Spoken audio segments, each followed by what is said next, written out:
Meeting of the Dorset Local Access Forum on Thursday the 28th of November. I'll move to the first item, which are the declarations of interest and apologies. Got specific welcome from Alex Brenton and Councillor Andy Hadley.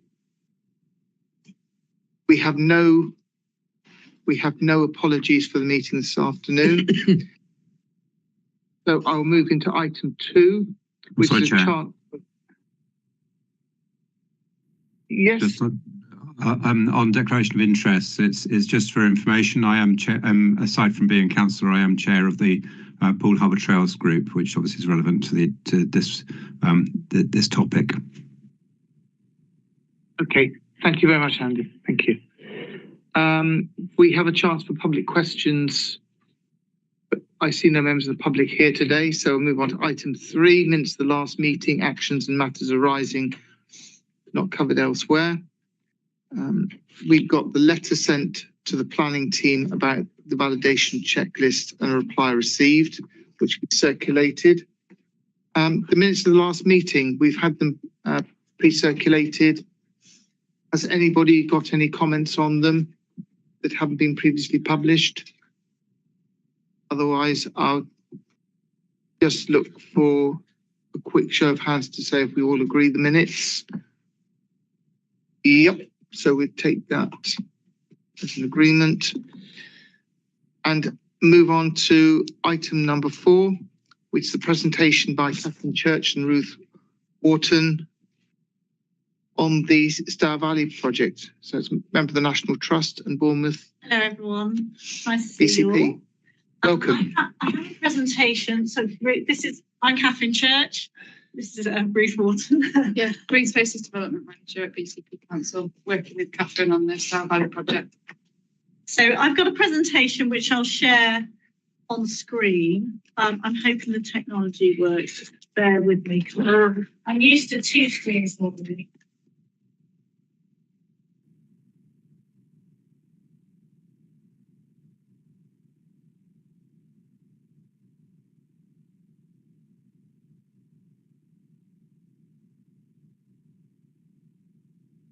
Doing something. Yes. Oh wow. Right. Okay. Great.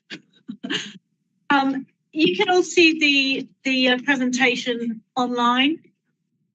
Yeah. Thumbs up. Brilliant. Okay. So I'm just going to give you a bit of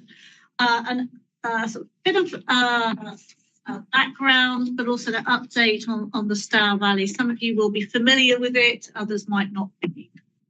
So just wanted to kind of get you up to speed with where we're at with the project.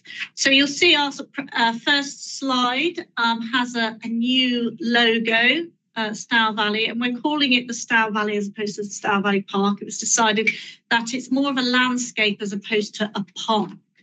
And that was discussed within our programme board and partnership, which I'll talk about in a moment. So we have a strap line, so Stour Valley, an evolving, healthy and thriving river valley landscape that connects and supports people, livelihoods, wildlife and heritage. So packing everything into one sentence is quite a feat, but we've managed it. Okay, so many of you will know the Stour Valley, but I just want to update you and just make sure that you're all on board with what it is.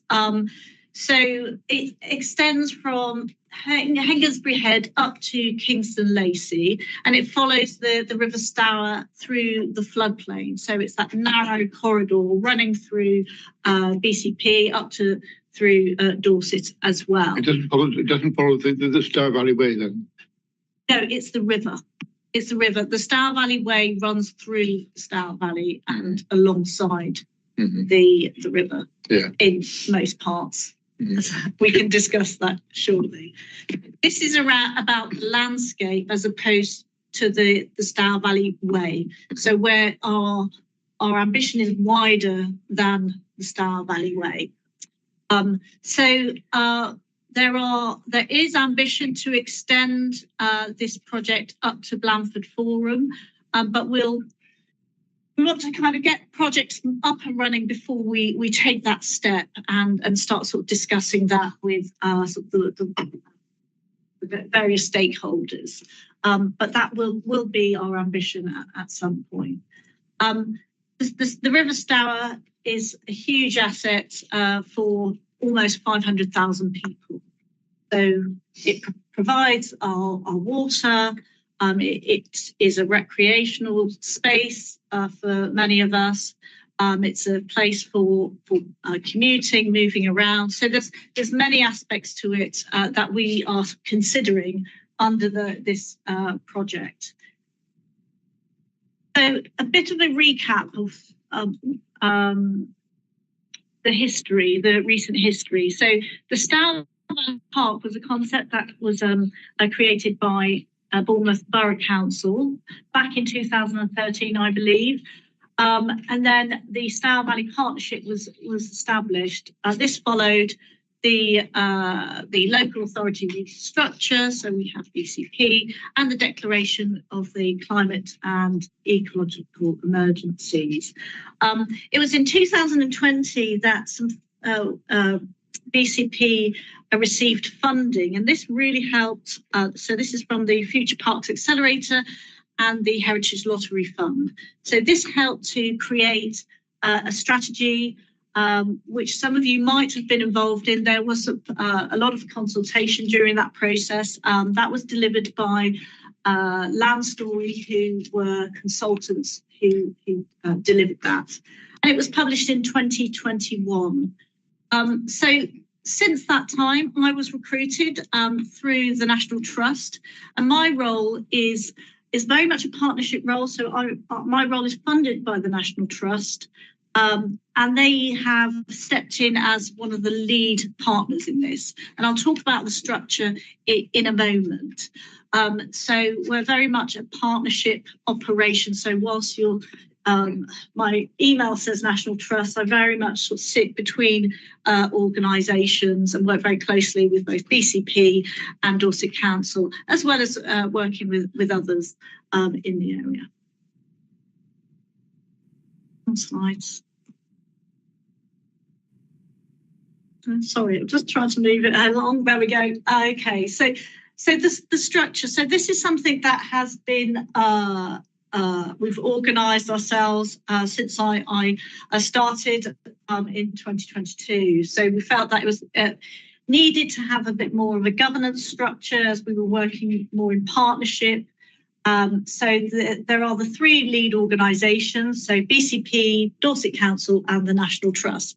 But within that, we have a partnership of various charities and organisations. Apologies for the size of the logos. So you're probably familiar, lots of partnerships have these sort of similar folk involved. So we've got Natural England Environment Agency, Bournemouth University, and the Wildlife Trust, etc. So a number of mainly environmental organisations. So, and I recognise that can be somewhat limited in terms of that specialism. So I'm very much aware of that. We need to make sure that we connect with other groups and organisations such as this to make sure that we're capturing the advice and insights of others.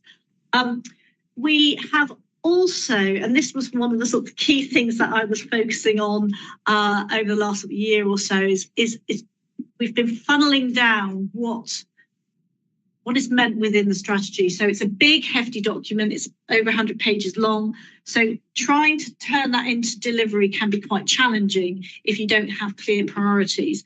So in simple terms, there are three areas that we're focusing on. So that's community and access and engagement, nature recovery, sustainable livelihoods. And I'll talk more about those areas in a moment. And then within those three areas, there's three sort of key things that run throughout. So funding and green finance. And that's really key because we don't have core funding from any of the organisations apart from my role, which will end early next year. So raising funds has been an essential part of that, and quite challenging in these times as well. Monitoring and evaluation. So that is obviously imperative that we understand, where we're at the moment in terms of these three areas, and how we can monitor our progress over time. And then finally, identifying stakeholder engagement, communications, all of those types of things, which again, I'll talk a little bit about in a moment. Sorry, I'm technologically, there we go. Okay, thank you. So I'm going to talk about those three areas. So nature recovery, the communities, and then sustainable livelihoods, just to sort of get you to kind of see where we're heading. So our current state at the moment is that it is a landscape and river that is severely altered through sort of things like channelization, farming, urban sprawl, so a huge amount of pressure on the river system and the ecology.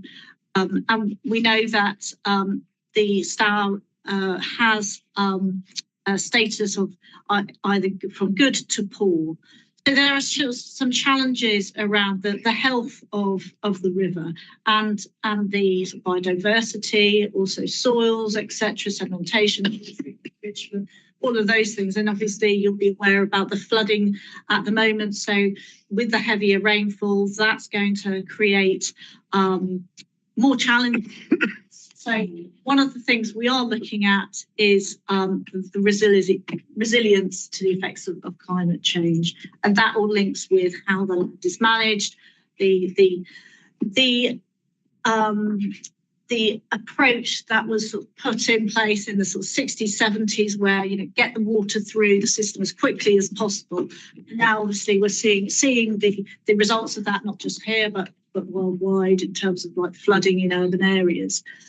So there's some really big challenges, and I'm not saying that we're going to tackle all of them. We have to work in partnership, but it's being aware of these things. And then our future sort of state that we'd like to get to is a landscape where natural processes support a thriving river system. So this is where you've got natural processes working. So organisations like the National Trust, who own parts of the river, so they own 12 kilometres, and I'm talking Kingston Lacey. They're looking at lowland river projects that will connect the river to the floodplain and allow natural processes to take place, so allowing sort of flooding to happen in areas where you don't have people living on them, and also sort of protecting soils as well in ways of sort of managing the landscape.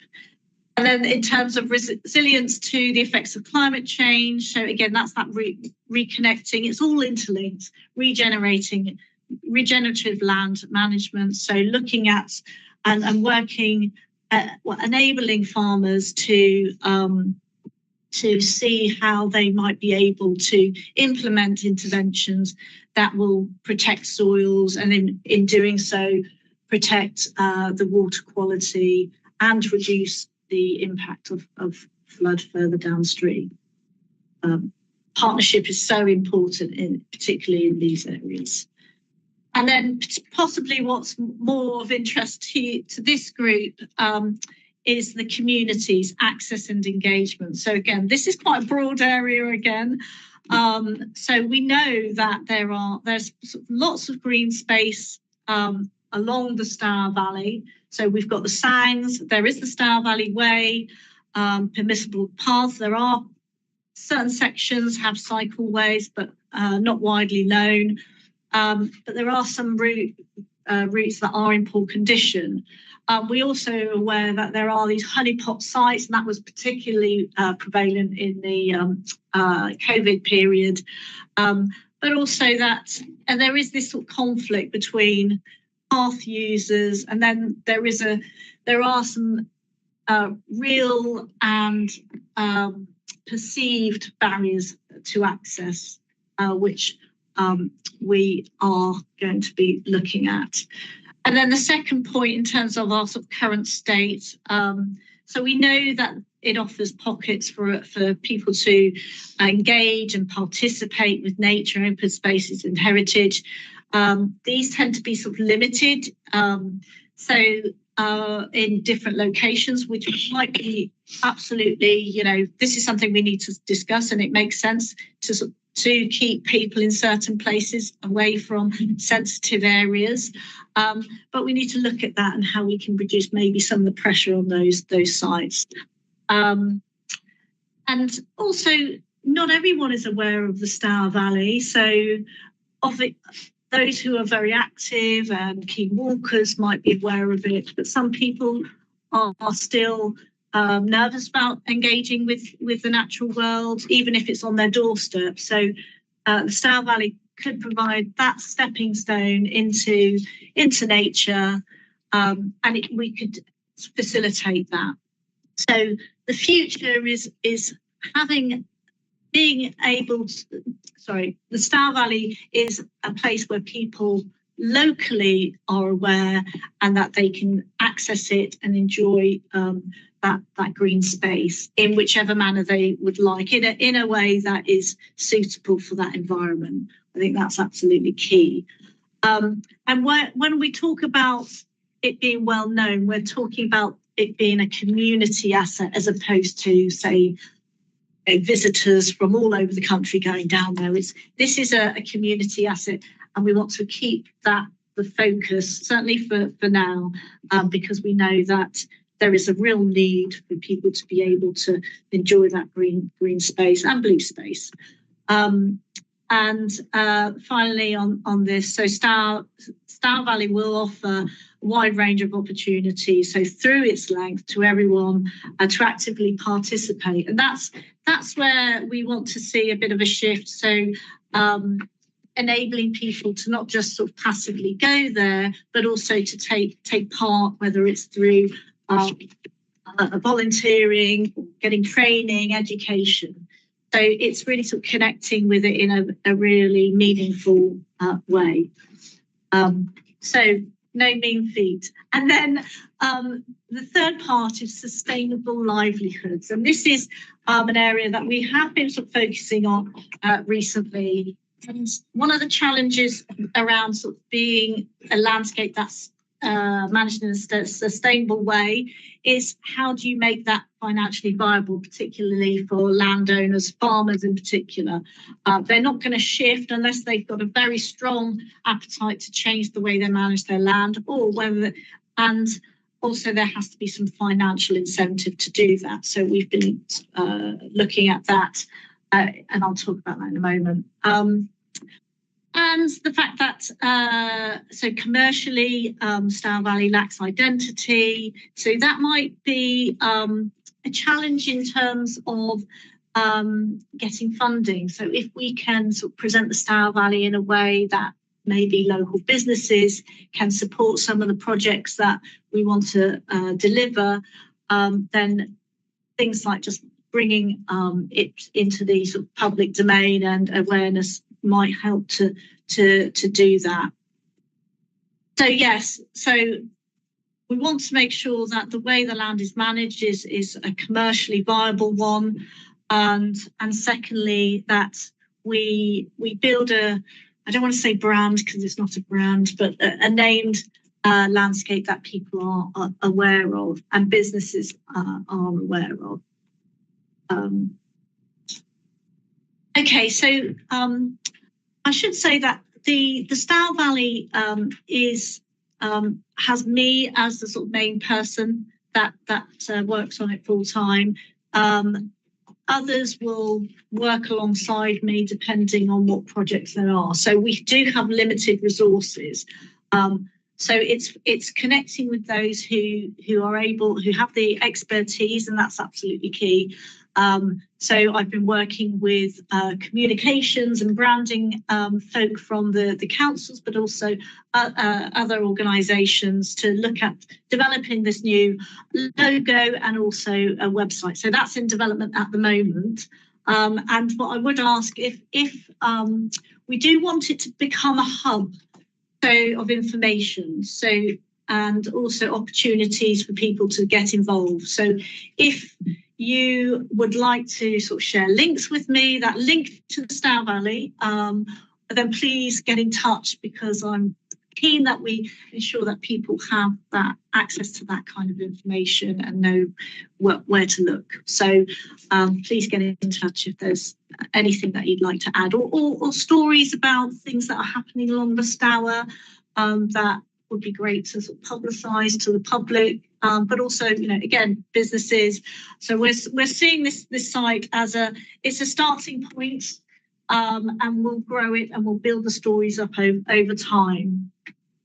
And then secondly, so I talked about sort of that commercial viability of how land is managed.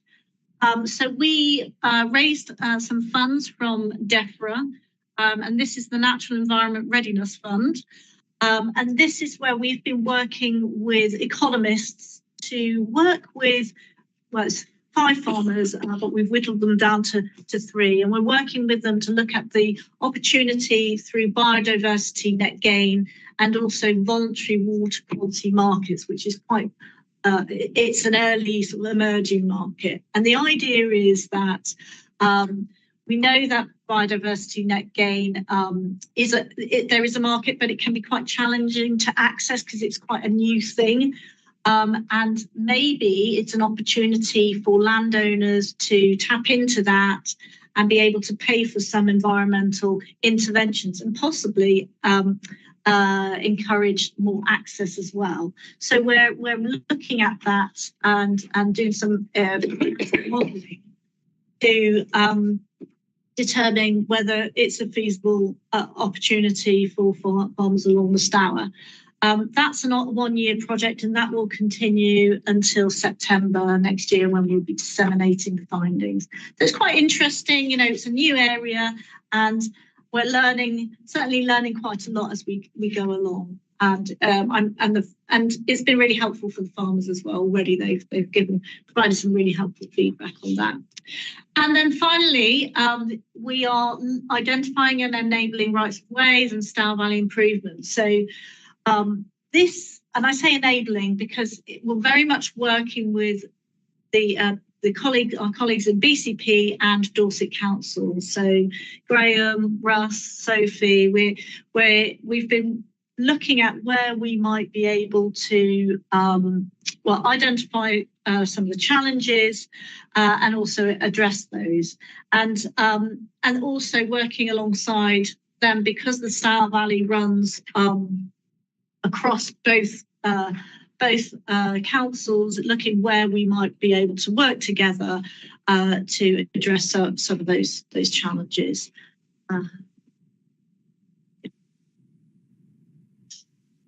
Slide, hold on. Yeah.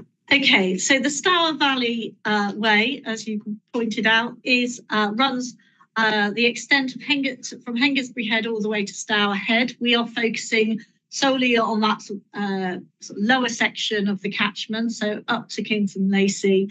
And there are some challenges along it. So we know that it floods. We're seeing it at the moment. There are some accessibility challenges along some of the routes. So some of the routes is quite narrow. And it does run over some private land, and some landowners are not particularly happy about. We know there are some challenges with that. There are some severance challenges as well. So the route sort of gets cut by some very sort of fast moving roads like Ringwood Road. And then there's not enough crossings across the river as well. There's also challenges between managing access for both walkers, cyclists, and horse riders as well. So there's lots going on here.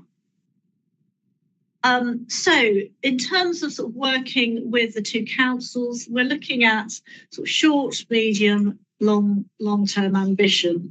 And it's challenging, we've got limited resource. So one of the things we've been looking at, so colleagues, particularly at BCP, we've been looking at where we might be able to get some funding, so looking at SIL as an opportunity. But we're competing with, so many other projects for funds as well, which is a real challenge. But we will get there. We just need to just keep hammering at the door. And so, in terms of sort of shorter term, I've done some animation. I'll press the button. There we go. So one of the sort of key things that we are focusing on at the moment, whilst the teams are currently focusing on some of the challenges along the Stour Valley Way and looking at funding and working with landowners, developers, etc., how they might address those. I'm also focusing on awareness and access into the Stour Valley. So there are sort of 2 points that that are a main focus. So Little Down Greenway, which I won't really discuss very much about because BCP are leading on that. And that's sort of you see my mouse? No. Oh, is that my mouse? Yeah. So this is Little Down Greenway. So enabling people to access the Stour Valley from the lower sort of areas of, but the areas further down like Boscombe, etc., from BCP into the Stour Valley, and also Kinston. Now, Kinston is a particular focal point at the moment. One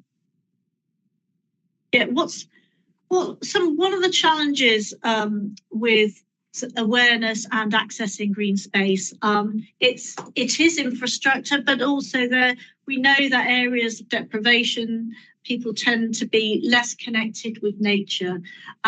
So there are lots of various organisations working in Kinston. So it is one of the areas of highest deprivation in Bournemouth, and so we're looking at how we might overcome some of the barriers to accessing that green space. So Millams Mead, I'm sorry that this is it looks really small. So that's Millams Mead. It's a local nature reserve, which is a restored landfill site, and it sits just along the Stour Valley. We have Longham Lakes above that. Now that we know that there are some two sort of significant sort of severance challenges along that area here, that road, the Ringwood Road, which long term it would be fantastic to address, and I'm in discussions with both BCP and Dorset councils to see whether there's opportunity there to address that. We know that Longham Lakes is a fantastic place to walk, but there are again sort of challenges with parking, restricted parking, etc. So this project that we're focusing on is a sort of first stage, really. So we're looking at Millams Mead as a green space that can connect people beyond the conurbation. So BCP are focusing on raising funds through their heathland mitigation to improve some of the paths in there, and also some signage, and to just make it look and feel more attractive for people to use. We are also looking at raising funds from the lottery to engage the community. So hence the arrows. So that we're looking at sort of pulling together a project that will encourage more awareness of that green space. There are obviously other green spaces within Kinston, but because we're focusing on the Stour, we're focusing our attention here. So we're still in development here, but there might be opportunities for guided walks, volunteering, maybe events held at Millams Mead to engage the community. And we know there are small sort of groups within that community that will work with to encourage that engagement and hopefully sort of bring about some changes. So if we can get sort of younger people to be more engaged with their green spaces, then obviously that's That's going to be really helpful, not just for their mental well-being, but also that sort of connection and that sense of belonging within Kinston, because we know that it's a community that is very proud of its roots. It's got a huge amount of heritage, and so it's about tapping into that and enabling people to really sort of celebrate that in a positive way.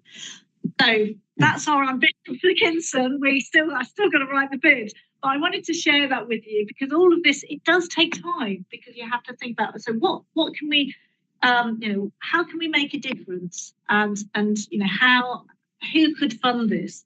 So all of these steps do take time, but we're getting there, and hopefully this will start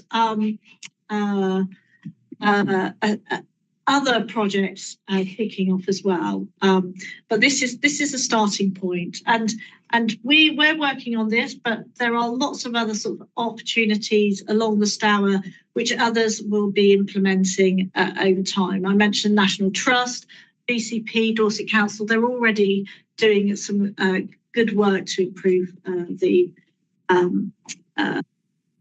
access along there. So that's all I have to say. Does anybody have any questions, or do you hold questions at the end? Take questions, please. Yes. Have you now decided upon the boundary of where the project is? You showed a map. Yeah, so that was actual concrete boundary. There is a concrete boundary. So it's kind of a loose boundary. We have to create a boundary, but it's not necessarily a concrete boundary. We are sort of following essentially the floodplain. Certainly in Dorset Council, is stipulated that it should remain within the floodplain. So we're sticking to that moment. But it can be, I think it can be quite fluid depending on, for example, that I have been in touch with a farmer who is on the Tarrant, but the Tarrant runs into the Stour Valley, and he's doing some natural regeneration. So he's very keen to kind of be part of this. And that's, he's a private landowner. So we kind of extended the boundary because it's a good fit. So are you working with the River Allen landscape restoration project? We're certainly in touch with each other. So we did apply for landscape recovery. We weren't successful. The River Allen was, which is fantastic, but obviously we were really disappointed about that, because that would have really boosted our opportunities to do some good work, to engage with people, to bring about some land management changes. But we have it's very challenging because we're on the lowest part of the catchment. It's very urbanised. So I think I'm not knocking the River Allen project, because I think it's great, but theirs was a simpler proposition, so there are less risks involved. So I'm certainly in touch with the project manager there, and it's good. It seems to be coming on very well. You mentioned that you've got ambitious desires about the nature recovery side, which in the floodplain is presumably making better use of the floodplain. Is there a timescale, or are you having to look for funds now that you haven't got? Yeah, so it's very much about partnerships.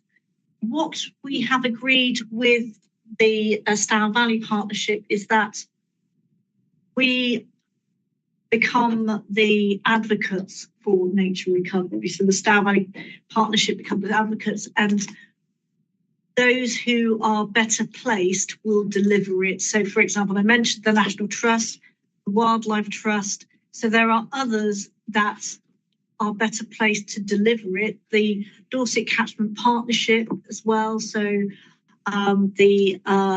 is it Wessex Rivers Trust as well? There are so many organisations that have the skills.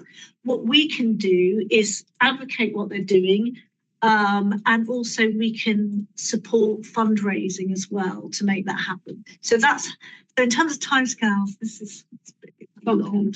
And the reason I asked is because obviously that has an interplay with access. Absolutely. And so if you're glad to see you're looking at access in the coming year, there may be a slight iterative process if you sort your access out. Then make changes in the landscape that involve more flexible access.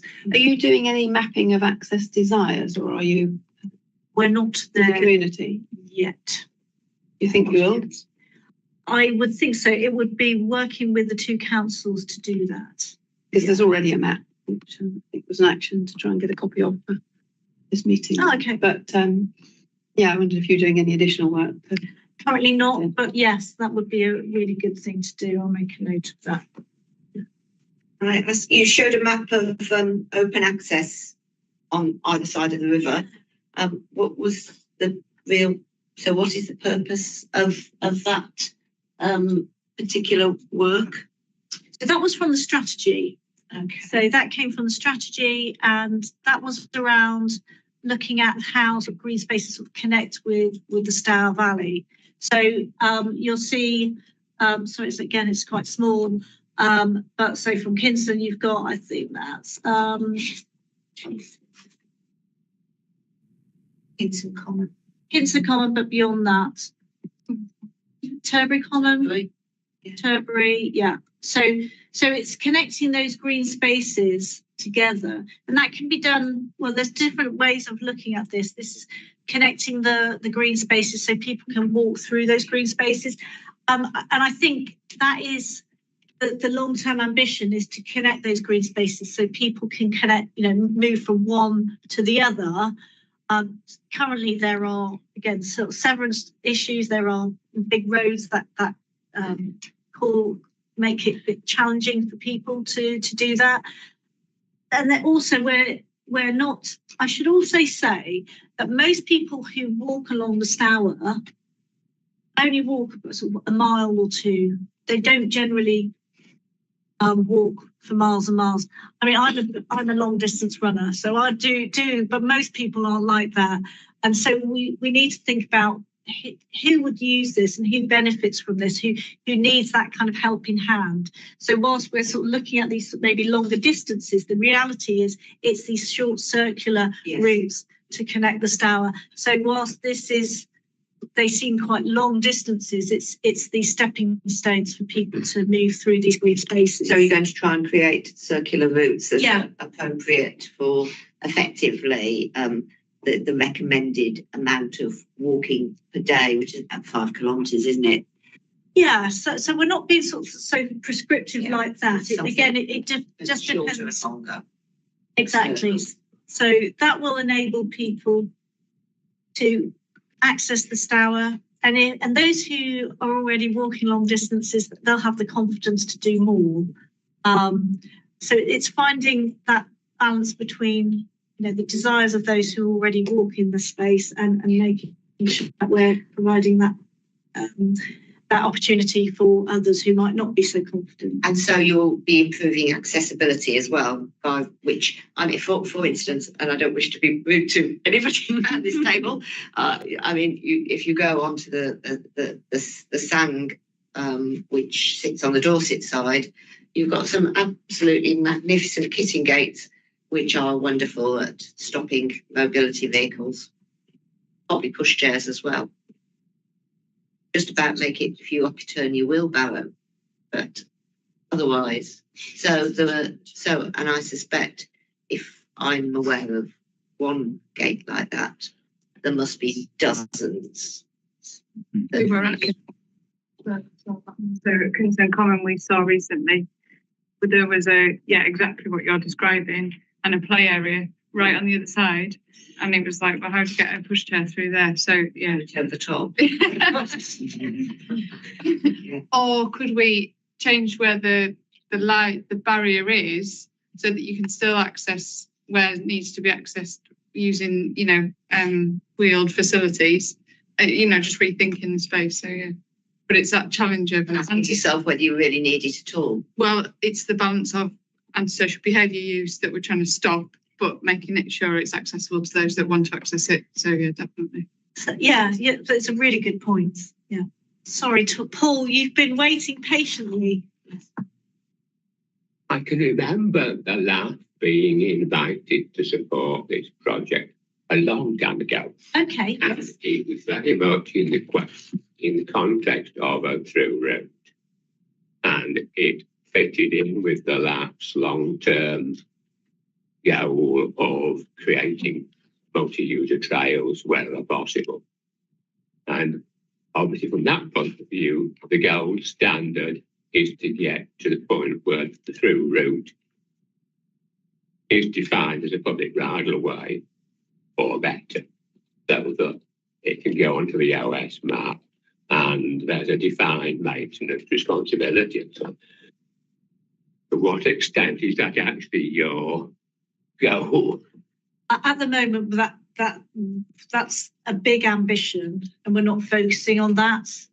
So I think, that again, that's working with the two councils. The reality of that is it's a big ambition which needs a lot of resource to do, and we need to break it down into sections to make that realistic. So we're not at that point at the moment with this project. I just want to be, frank about that.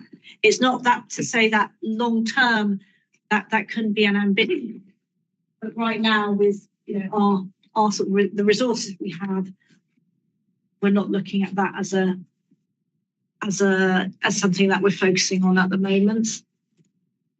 Have you got any beavers yet? Beavers? Yeah. Well, there has been, I haven't seen a beaver, but there's certainly evidence of beaver. Should I tell you? Yes. So it's just south of Kingston Lacey, actually, along that stretch around there, so near Marshall. Actually, was there also sighting down at Christchurch as well? So there's been a sighting and also evidence of one. So they do appear to be on the lower Stour, but whether they're resident there, I don't know. There's a family. There's a family? He lives in at Camford. Certainly, is it White Mill or White Bridge? White Mill, yeah. They are. Yes. But yeah, no, multiple photographs. Oh, well, that's inside. No, I didn't know that. There we go. Andy. It'd be a nice little mascot feature for your convention. Yeah, I think they're quite contentious though with land. I've got Andy with his hand up. Andy, if you'd like to come in. I think Mandy was before me. Andy. Oh, yeah. Do you want me to go, Phil? Mandy, then Andy. Okay. So thank you for that. It was really, really useful. I just wanted to come back on the slide that you've got there, which is the focus areas, and just to help you understand where what I do. I actually live at Longham Bridge. And I'm chairman of the Longham Village Residents Association, so I'm quite close to this access issue from Kinston and surrounding areas, and particularly going into Longham Lakes. And I've already had conversations with Graham about access to the lakes. So I didn't have a question necessarily, but I just wanted to kind of reiterate a couple of the points that you made there. And I think coming down from Kinston for me is a really important one, and it's also actually a really important one for people who live in Longham, particularly going through to the shops in Kinston, which is the old Millams Road, which is such a brilliant road through, and a lot of people use it to come down through Kinston and to ultimately get to Longham Lakes. And the recycling centre there makes that a huge challenge, because you come off of the right of way and you basically just at the will of the entrance to the recycling centre, which is obviously massive, and huge numbers of vehicles pulling in and out of there with no footway. And I'm sure you've kind of got that on your radar. I just wanted to reiterate that I know personally that that's a big blocker for a lot of people.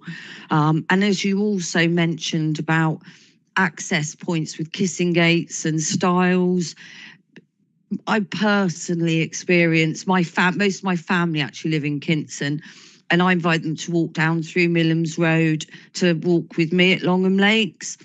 And you know, for my sisters with young children, it's really hard because you can't cross the road anywhere. There's a refuge literally outside of my house, but even that's means half a mile walk up and then half a mile walk back down. So the crossing points across the road are, I know for a fact, locally, for local people, the biggest block of why people don't go walking around as much as they should, or as much as they'd like to. And also some of the styles. There's one particular one on the entrance to Longham Lakes, which is a metal style. It's very high up, it's very slippery, very difficult for children or anyone with not very long legs. So I think it was just really to reiterate and agree with you about this access is really key, and the challenges that are there for people. You've got a road with 15,000 vehicle movements a day. Try and cross it. It's just not feasible without some sort of crossing going in. And I think, and my last point really was just to reiterate the importance of that little circle you've got there for Kinston and Longham, of Longham Lakes, because everybody locally, and when I say locally, I mean Kinston and Longham, both ends of that. The lakes are just such an important recreational ground, particularly because the river is flooded the majority of the time. You currently can't walk the Stour Valley Way at all at the moment. It's all completely flooded. So the lakes then become even more important. What you find locally is that people are using the riverside path, the Stour Valley Way, more in the summer months, particularly during the autumn, winter and spring. They use their recreational space really is Longham Lakes. And of course, all of the paths leading through Millam's Mead, etc., Longham Lakes is giving people a destination, if you like, place to finish. It's not just going for a walk. We are going to visit Longham Lakes. So I think it's really important that access, those access issues are resolved. And I just really wanted to reiterate that as a residents association, we've been trying to get these things resolved for many, many years. So really glad to hear that's been identified as a key area, because I think it's quite right that it is. Sorry, Phil. That's my speech. Andy, that was really helpful. Okay, Andy, you want to come in? Yeah, thank you. Thanks, Catherine. Thanks for the presentation. It's great to see the update. And we talked some considerable while ago about access a little bit.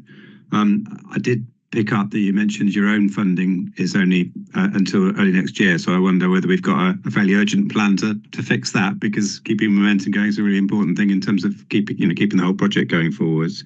But I was also interested, as I think it was Paul raised, about the ambition of the longer distance, not least because we're just in the process of examining our local plan, or getting our local plan to examination, and Dorset are doing likewise. And there's something about ensuring that access and some of these sort of strategic walking, cycling routes are there in the front of people's minds. So I appreciate, I absolutely appreciate the priority, as Mandy's just very well talked about, at Kinston and Longham. And I know also the link through Throop, the ambition there with the Parks Foundation and other people involved in that are really good ones for the short-term plan. But I'm really interested in your short, medium and long-term ambitions in terms of access. Also how this group can perhaps help with identifying some of the opportunities or wishes. And I really welcome also the work going further up. I did actually cycle to Stour Head, and it's mostly on road and not particularly wonderful very recently. And I think there is something about something on your doorstep that actually you can have an ambition to go further afield. So getting people to stretch themselves and by having a continuous quality is a really important long-term ambition. So I'd be really keen that we lay the foundation for that, because there are some footpaths I've been spending 20 years before they actually get done, and I won't be around that long, I don't suppose. So it's just how do we get on the path, I suppose, is the question. Thank you. Okay, so there are a couple of things. I think you're right in terms of there is an urgency to address the fact that my role sort of comes to an end. The programme board is meeting in December to discuss how best we sort of take it forwards, and how the three lead organisations manage and resource this going forwards, because we don't want to lose momentum. So that is being discussed at the moment. So I'm currently not sort of privy to that, but yeah. So we'll have an outcome on that, and we'll share that in due course. We'll manage it. Your hand's gone up again, Andy. It has. I remembered a couple of other things I was going to say. One is around Millams. Obviously, the as you said, it's an ex-waste site, but obviously with a live site. And again, as Mandy highlighted, the dangers of that. I know the flooding and coastal erosion team are looking at that at the ex site in terms of worry about erosion and waste streams getting exposed to the river, and what might need to be done about that. So I guess I don't know if that's part of your thinking, but it's certainly I think I'm aware of at that site. And also the long term for Millams, because it's close to the river. Actually, it's not a great site for a waste facility. So I know we are looking into the much longer term about what we can do and whether we can release that land from being recycling centre at all. And the other one was other source of funding, because also we tried to get some transforming travel routes, including a couple of links across the river, and obviously the funding hasn't been able to do that. But I'd kind of hope. And it's a bit of a frustration, really. I'd hope the Active Travel England money might allow us to do some of this stuff, but also that where we've got rights of way and local walking and cycling improvement plan, how those two connect, how we make sure that those two connect, because the local walking and cycling plan is very much around routes to school. We've just had described how it's a route to the shops without your car. There's something about active travel connectivity that the sorts of work that we're keen to see in this area would be useful as well for utility journeys. Well, there's a lot in that, and I'm conscious of time. And one thing I will say is that I am working with the Rights of Way team and the Active Travel team, certainly BCP. So obviously we've got the Rights of Way guys here at Dorset Council. So we will be looking at opportunities. We're hoping there might be some further funding from government around active travel at some point. And that will obviously help, because they obviously curtailed some of the active travel commitments that certainly BCP had, because the funding was pulled. So yeah, that's a look and watch and see. Really, a really good point about Millams Mead. We're aware that there are some challenges, it being a restored landfill site, but also an operating recycling plant. This is why it's so important not to work in silos and work across organisations, across teams, to make sure that we're connecting up. So that'll be useful. Actually, we'll take that away, and Ruth and I will discuss that further. Long term, long distance. It's not to say. I think it's still on the cards. I think we just need a sort of more strategic support for something like that. So if there, and I know that you've talked about other long cycle routes that have been successful, and that's a big sort of project in itself to do. So I think we keep it on the table. We just need to find a way of navigating that, because it is ambitious. It requires, there are many landowners along the Stour, and that needs a real focus. But we need resource to be able to focus on that. I think that's the challenge at the moment. Catherine, yeah, I'd like to make some points. When I noticed the symbols of partners, the logos come up, I didn't see the Ramblers up there. They are more than welcome to join the partnership. They weren't during the writing of the strategy, so they weren't included. But I'm quite happy. And the British Horse Society. Equally. So. Right. Well, the British Horse Society were involved with Land Story, and I attended the workshops. And I was very disappointed to see when the reports came out that the word horse or equestrian was not mentioned.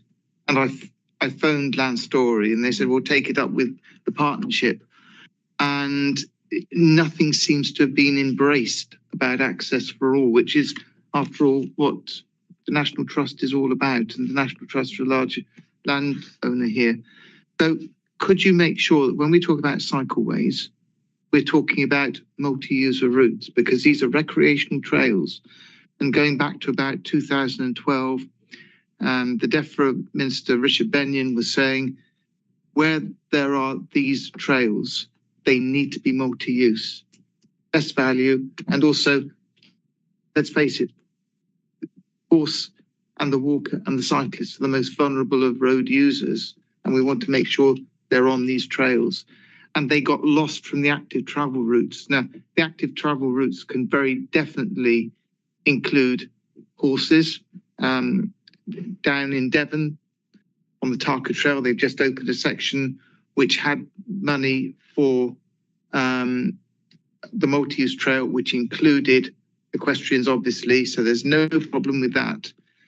And it's something to bear in mind, Andy, when you're looking at your local plan and the LC whips, to make sure it includes equestrians. Best value for money is safety.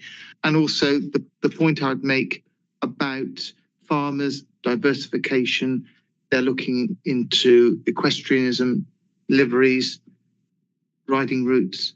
So please try and embrace that, make it more part of the natural landscape, which of course involves horses. Going forward, you're saying that you're leaving post in the early part of next year. We're almost there now. Who will be the point of contact? Will you be hoping to... We'll share that with you. You'll share that. Okay. Okay, thank you. Is Tara Hansford involved from the National Trust? She's the Strategic Paths National Lead. She's not. She is part of the National Trust, I think. Yes, she's Strategic Lead on The National paths. Trust is very, very big. So this is, we're focusing on urban, this is a part of the urban work. So tourism. Okay, right. Well, any further questions? Otherwise, I will thank you very much for first-class presentation. I look forward to, well, Ruth, you'll be continuing post? Yeah, working, very much involved with the weather. Okay, so we've got a lead going forward that we can contact. Absolutely. So it doesn't just end, I should say, that, you know, the three partners are very much sort of committed to this. It's just how it's going to be delivered is to be discussed. Okay. Thank you, Ruth. Look forward to the future. So I'll unshare. Right. Moving on, we have item number 5, which is the King Charles III English Coastal Path update presentation by Tim Hall, Senior Management, Wessex Coast and Seas, Natural England. Tim, over to you. Thank you very much. Thanks for inviting me to the meeting. It's a really good opportunity for me just to update you on the work we're doing across Dorset and where we are on 3 of the sort of stretches. So I will kick off from west to east. So the first stretch I'll talk about is Lyme Regis to Rufus Castle on Portland.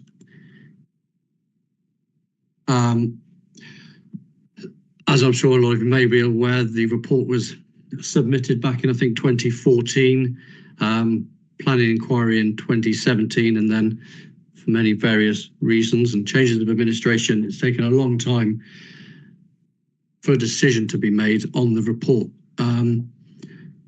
With the new Secretary of State in position and having been brought up to speed on Coast Path, this stretch is due to be one of the first ones to go up for the Minister to make a decision. A couple of options really. Either it will be approved as is, and in which case we're keen to hit the ground running, or it may not be approved, or it may be approved with modifications, and in which case we'll look to work closely with all the relevant and stakeholders to find a way forward. But at the moment we don't know what that determination is going to be. However, because we're really keen to get things going there, because it's been a long time, we've been working closely with the Dorset Council and the South West Coast Path to have a look through the route, and we've kind of done a virtual walking of the course because we're aware that a lot has changed on the ground, erosion events, a lot of the infrastructure requirements that we initially put through and would have costed up will have changed. So we've just started to have a look at that. One of the significant bits is at West Bay, and I'll come on to that in the next slide. If we get the approval, we'll be looking to get an establishment grant drawn up with the council so we can start getting the works done, and all of that cost will come through from the England Coast Path programme, and that money has been ring-fenced by Treasury, so the money is there to pay for what needs to be done. If we did get approval the end of this year, and we could start to get that establishment grant up and ready so that when budgets are in place for May, we can look to get spades in the ground. There are some parts that will be easier to do than others, and so we may consider trying to open the stretch in sections rather than wait until all of it is done, which would have the benefit of getting that national trail status, the cultural margin, and the ability to use rollback into place. And some of the discussions we've been having about where that would maybe work would be the sort of the kicking off point at Lyme Regis through to West Bay, and then that would leave us to deal with the kind of significant rollback issues and the areas where we've got the new access around the Ilchester Estate area, because that's just going to take us a lot longer. So I thought you might be interested just to see some of the discussions that have been taking place about West Bay. I'm sure you're all aware that the current route along the edge of the cliff where the current Southwest Coast Path runs, and which was where we put the route for the England Coast Path, has been closed due to the cliff collapses. The route along the cliff now is unsafe. There's a diversion in place.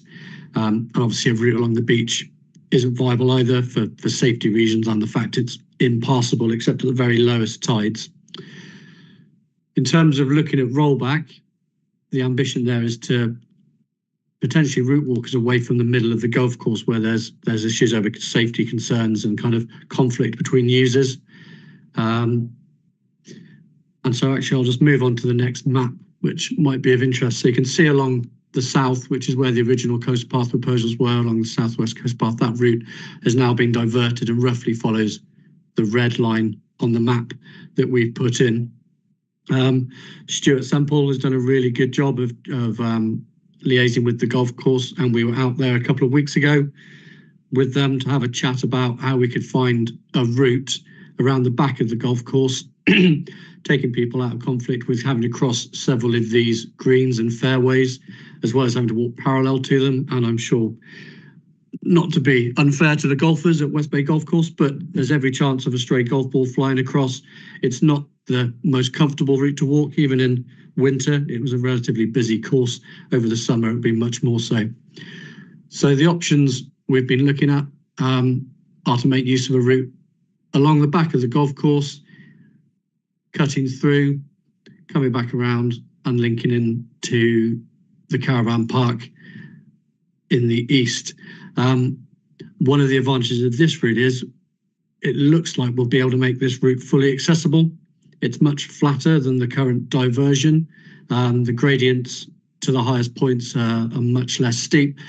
And because of the nature of the terrain there, we should be able to put a good solid kind of substrate down that would enable buggies, wheelchairs, trampers to use the route. And in most situations, we'd be able to make sure that we had fully accessible kind of access furniture in place as well. So I think that's a really positive note, because actually then you've got a fully accessible route between West Bay and Freshwater. And I think the golf course are working closely with us. We still need to have a conversation with the landowner of the fields around this section about potentially coming into the field and along the edge rather than running along the edge of this fairway. There is an option to stay within the golf course land. There's a little solar array there. We'd have to work out how we come round. But the golf course are happy for us to, they would remove some of their parking spaces at the car park here so that you had a safe crossing point as well through the car park. You weren't trying to squeeze through parked cars. So yeah, really productive meeting for that one. So it's a case of watch this space. We've got a bit of dialogue with a couple of landowners to have. But yeah, as and when, if the report is approved, we'd be able to use our rollback powers to put that route in. Don't know if anybody has, I don't know whether you'd want to bring questions now or save them to the end of the presentation. I'm happy to wait to the end. I can always flick back. So, Yeah, please carry on. yeah, sorry, it was a question. No, I was saying please carry on, Yep. Tim. Okay, Please run on. will do. Where we go next? So the next section is the bit that we have yet to put a report in. It's likely to be the last coast path report to be put in around the entire English coast. This is the section from Lulworth through to Kimmeridge, going through the ranges. I'll just come back to the presentation. So our ambition here is to publish a report in Q4 of this financial year. So that's by sort of end of March next year. We were hoping we might have been a bit further down the line, but we are still waiting formal sign-off on the MOD for the route through the ranges. We've got the existing South West Coast Path. The route is absolutely fine. It's just getting the legalese right. And unfortunately, MOD seem to get through their relevant legal people a bit too quickly. And so the new person who's come into post is now wanting to go through everything and make sure they're happy to sign it off. So absolutely understand that, but it's just pushed us back a little bit. Because obviously the ranges are closed for certain periods of the year, we need to put an alternative route in. The one we've proposed differs slightly from the route the South West Coast Path diverts people onto, but it all remains on existing access. And with an alternative route, there's no coastal margin. So we're just really keen that that alternative route doesn't impose any new obligations on anybody. So we've written out to the relevant landowners along there, one or two minor changes as a result of those communications, but the route we've got there is pretty much set in stone. So we're just finalising the maps for that, and we'll circulate a copy of the maps for this route to the LAF in due course, so that you can have a look at the actual full detail, because it's quite a long route, as you're aware. The actual main route itself, initially we had considered whether we would route around Lulworth Cove rather than going round the back. However, the recent cliff fall and the likelihood of further collapses means we've ruled that route out. However, the route would remain in the coastal margin, and if walkers wanted to go around the cove at low tide, then they would be in their rights to do so. We are still in consultation about one minor change to the route, and that's where I'd really welcome some feedback from the LAF, from yourselves. And excuse my slightly primary school drawings on this map. But you'll see here the route coming out of Lulworth Cove. The existing Southwest Coast Path runs up, goes down Brandon Road, I think it is, the green route here and around the back. In our conversation with the Lulworth estate, they had concerns about this field here falling into the coastal margin and potentially therefore having access rights over it. So we discussed with them the possibility of reopening the old footpath that ran up along the hedgerow. The estate were open to those proposals based on sort of the detail of what infrastructure we put in terms of steps, fencing the field off. So off the basis of that, we wrote out to relevant landowners, interested parties, and as a result of that, we had a meeting with the owners of Christopher Cottage, which is the cottage just down here where you would enter the field. Met them on site, and they raised some issues around privacy concerns. I believe that path, no one's been able to give us a firm answer, but we believed it stopped being used in about 2018, possibly 2017, due to the nature of the grass and the steepness of it, making it very dangerous to walk on. So the route was closed. The hedgerow that runs parallel to the garden there is very low, and the actual point as you would come down onto the road, you would have direct line of sight into a bedroom and into a kitchen and lounge. So if we were to propose that route, there would be significant privacy concerns unless we were to look to scrub up or fence along that edge. So one of the options that was mentioned was possibly to take a diagonal route through the field, linking out here where you've got the public right of way that then takes you around to Durdledore, I believe, and cutting through. We've had a rough estimate of costs for reinstating this path, putting in a handrail and steps, and the costs are between about £8,000 to £15,000. But obviously, until someone went out and did accurate costings, we don't know where that would be. But it gives us a bit of a ballpark figure. So our next steps now are to go back to the estate and ask what their views would be on potentially taking this compromise route across the side. And then we'll need to weigh up the balance of interests of those two parties, about the tenant using the field, and about the impact on privacy and what potentially we could do to mitigate that, and then weigh up whether or not we actually feel that route is necessary when there is a perfectly usable route that goes around the back. But of course, it puts that field into margin. So these are the things we'll need to weigh up. And yeah, I'd really welcome any sort of feedback or information or intel on that sort of situation, on what people's views might be, because what we try to avoid is getting an objection on the route. We want to try and make sure that we've got a route that all parties are happy with, but we would want to go for a route that has the most support. So then on to the Kimmeridge to Highcliffe stretch. So that's where you've come out of the ranges down at Kimmeridge, the route all the way around over to the ferry at Sandbanks and around up to Chewton Bunny, where you then move into Hampshire. Bring the presentation back. So we've got the establishment grants in place for this route. It's been approved.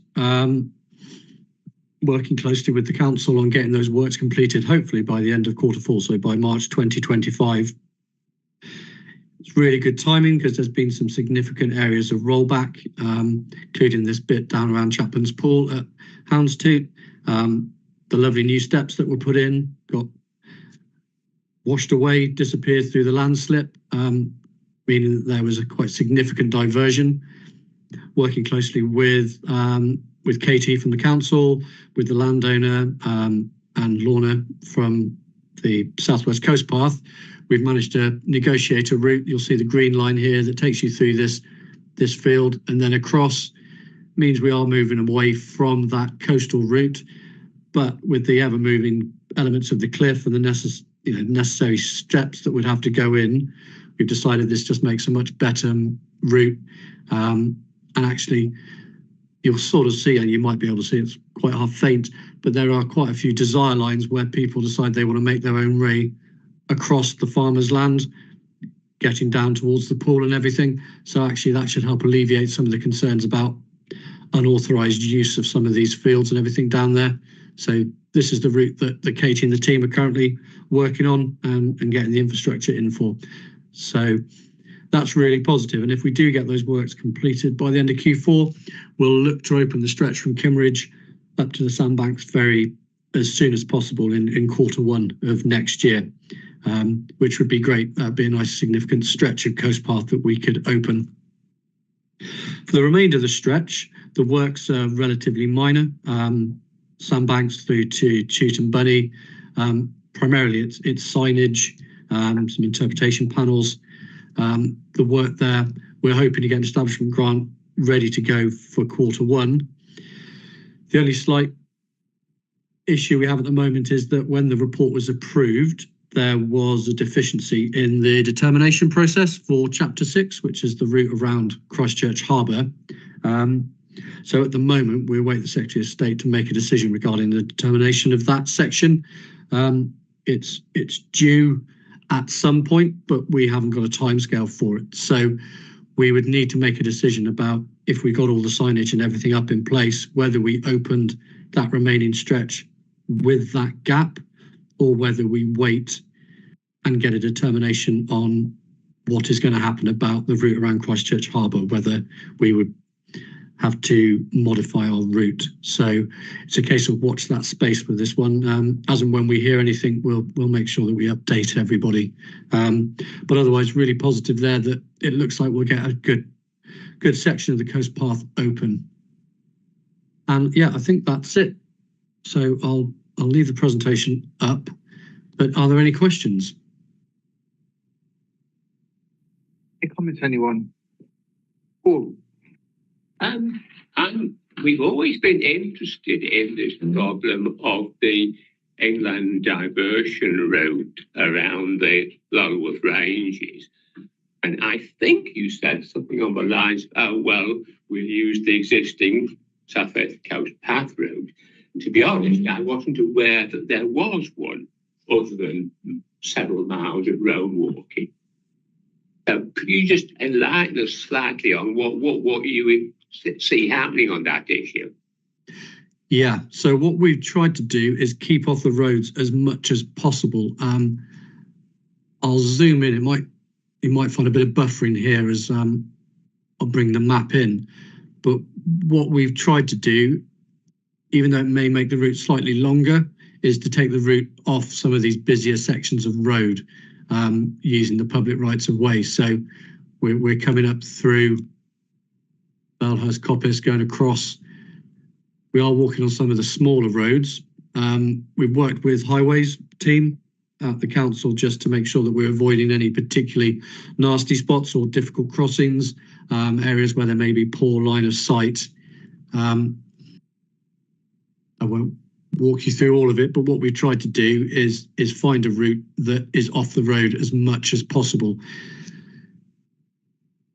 In reality, we'd be interested to know how many people plan to walk this section of the route without checking first that the ranges are open or not. The information will all be up there on the National Trails website. We'd want to make sure that at those decision points, if people were to arrive at the ranges and find them closed, there was enough information perhaps about options around public transport, taxis, because it's a significant walk and we don't expect many users of the trail to time their walking with when the coast route would be closed. Well, I'm sure the great majority of the locals are aware of the range closure problem and plan around it, but there are bound to be people who have set off in good faith doing the South West Coast Path and turn up there to find a red flagel. And if you are now in a position to say, well, yes, this is what we think an alternative route would look like on the map, but I'm sure one or two of us will be happy to put our boots on and sally forth and inspect it to the extent that we can do so without trespassing, which obviously is probably an issue. But I say we've been shadow boxing on this one for so long now, I've forgotten when we started. So if we do actually have a plan that we could comment on, we'd be very happy to do so. Yes, that's absolutely fine. Well, I've got some properly sort of prepared maps, so very happy to circulate those to the group. And I'll make sure that there is a detailed level so that you can actually see the exact route itself. So yeah, happy to share that with the group. Tim, could you tell us exactly how long this route is? It would be helpful. So I guess the walk across the ranges is probably, is it about 1.5 miles? Or around that, 2 miles? No, it's quite significant, the route through the ranges. Yeah, I mean, I do it regularly, but I can't remember how long it would be. So is it 2.5 miles? I suppose it depends where you... I think it depends where you start, but I think if you're going from lower to... Okay. So if you do...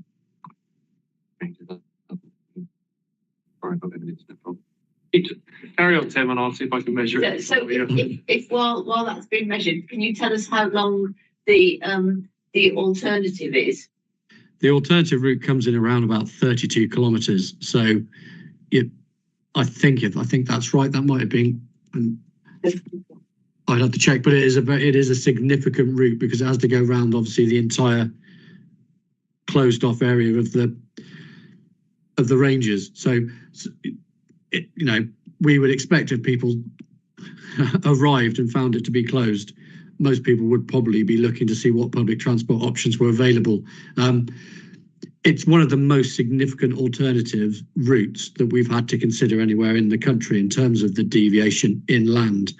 And we're very aware that we did not want to be looking at creating new access with coastal access rights inland, possibly 9-10 miles inland. We felt that did not sit right.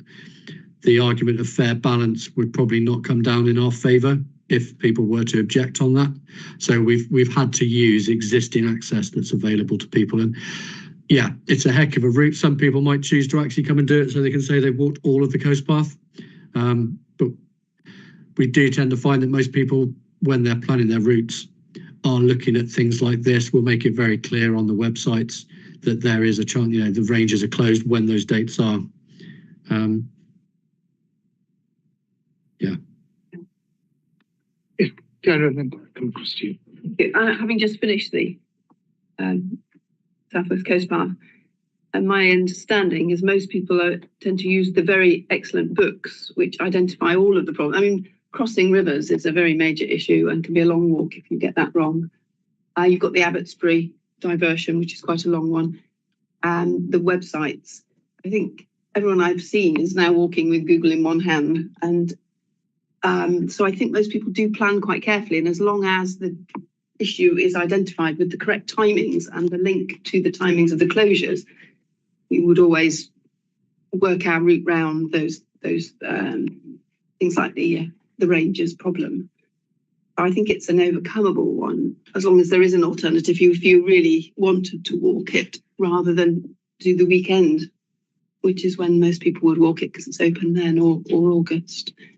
So I'm quite happy with that. But with the diversion that went in a while ago with the steep path, that was quite a pain for local. I've been walking down there for a long time because you had to then walk quite up to the village and then do a loop back.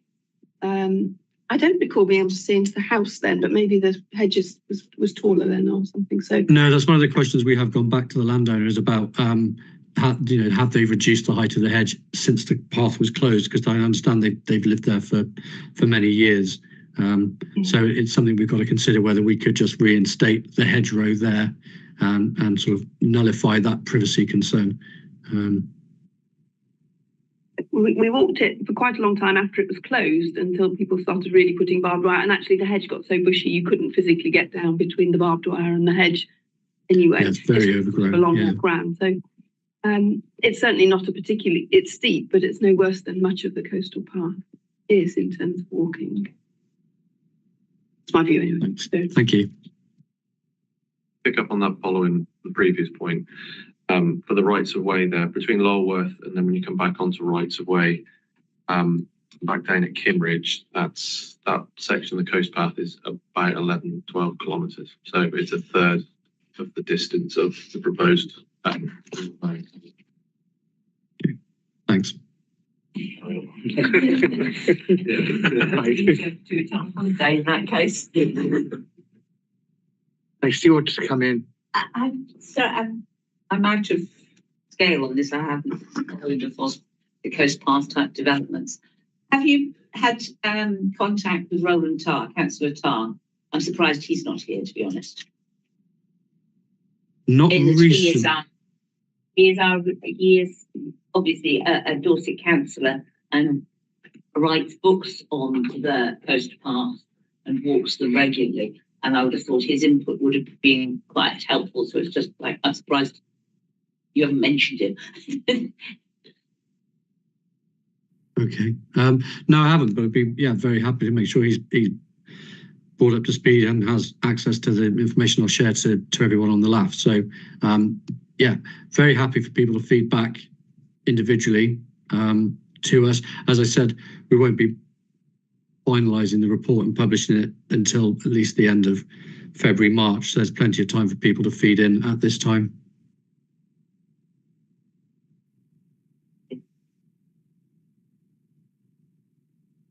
Right.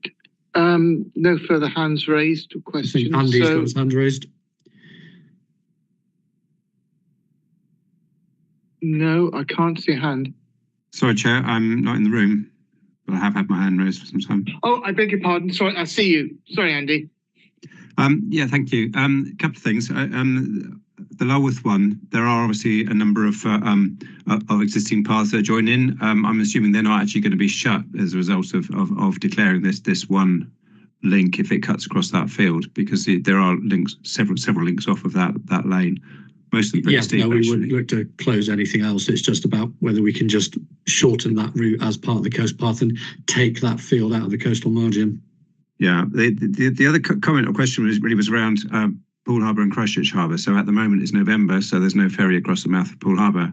So the coast path is severed there. It's interesting because your inland route for when the ranges is shut gets pretty much to Wareham. And obviously, by that point you could be going around the inside of the harbour, which is, I declared at the start, I'm involved in the Harbour Trails work.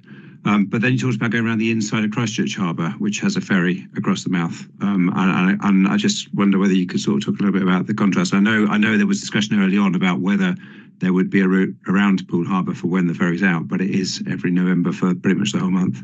I think it's back now. I think it's a short one, so I think it's only been half of November. Yeah, I believe so. That report is approved, so we're kind of under work. So we wouldn't be modifying the stretch now to include Poole, but I believe most of the concerns initially were around nature conservation issues, around the extent of the margin, around sort of getting around Arn and Newton Heath. But I'd have to pull the report out and understand the rationale why. But I think the feeling was that the cost benefit there, because of the distance involved, as opposed to Christchurch Harbour, where there's quite a lot of existing access, that wasn't put forward. I'm quite happy. I can share a link to the final report and the section 52 notice, which would go into the details of why we didn't go round Poole Harbour.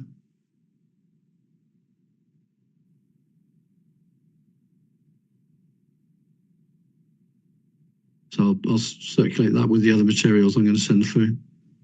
Thank you. Right. Okay. I think that concludes the item. Thank you very much, Tim, for the presentation. We will take a break now, and if we could just sort of try and make it under 10 minutes, that's possible, and then we'll reconvene. Soon as we're available. Hopefully, it's well, slight lack of cups.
give a quick update on the actions on the minutes now we've got a set in front of us. We'll just succinctly note the comments you have on it. So we go from 3.1.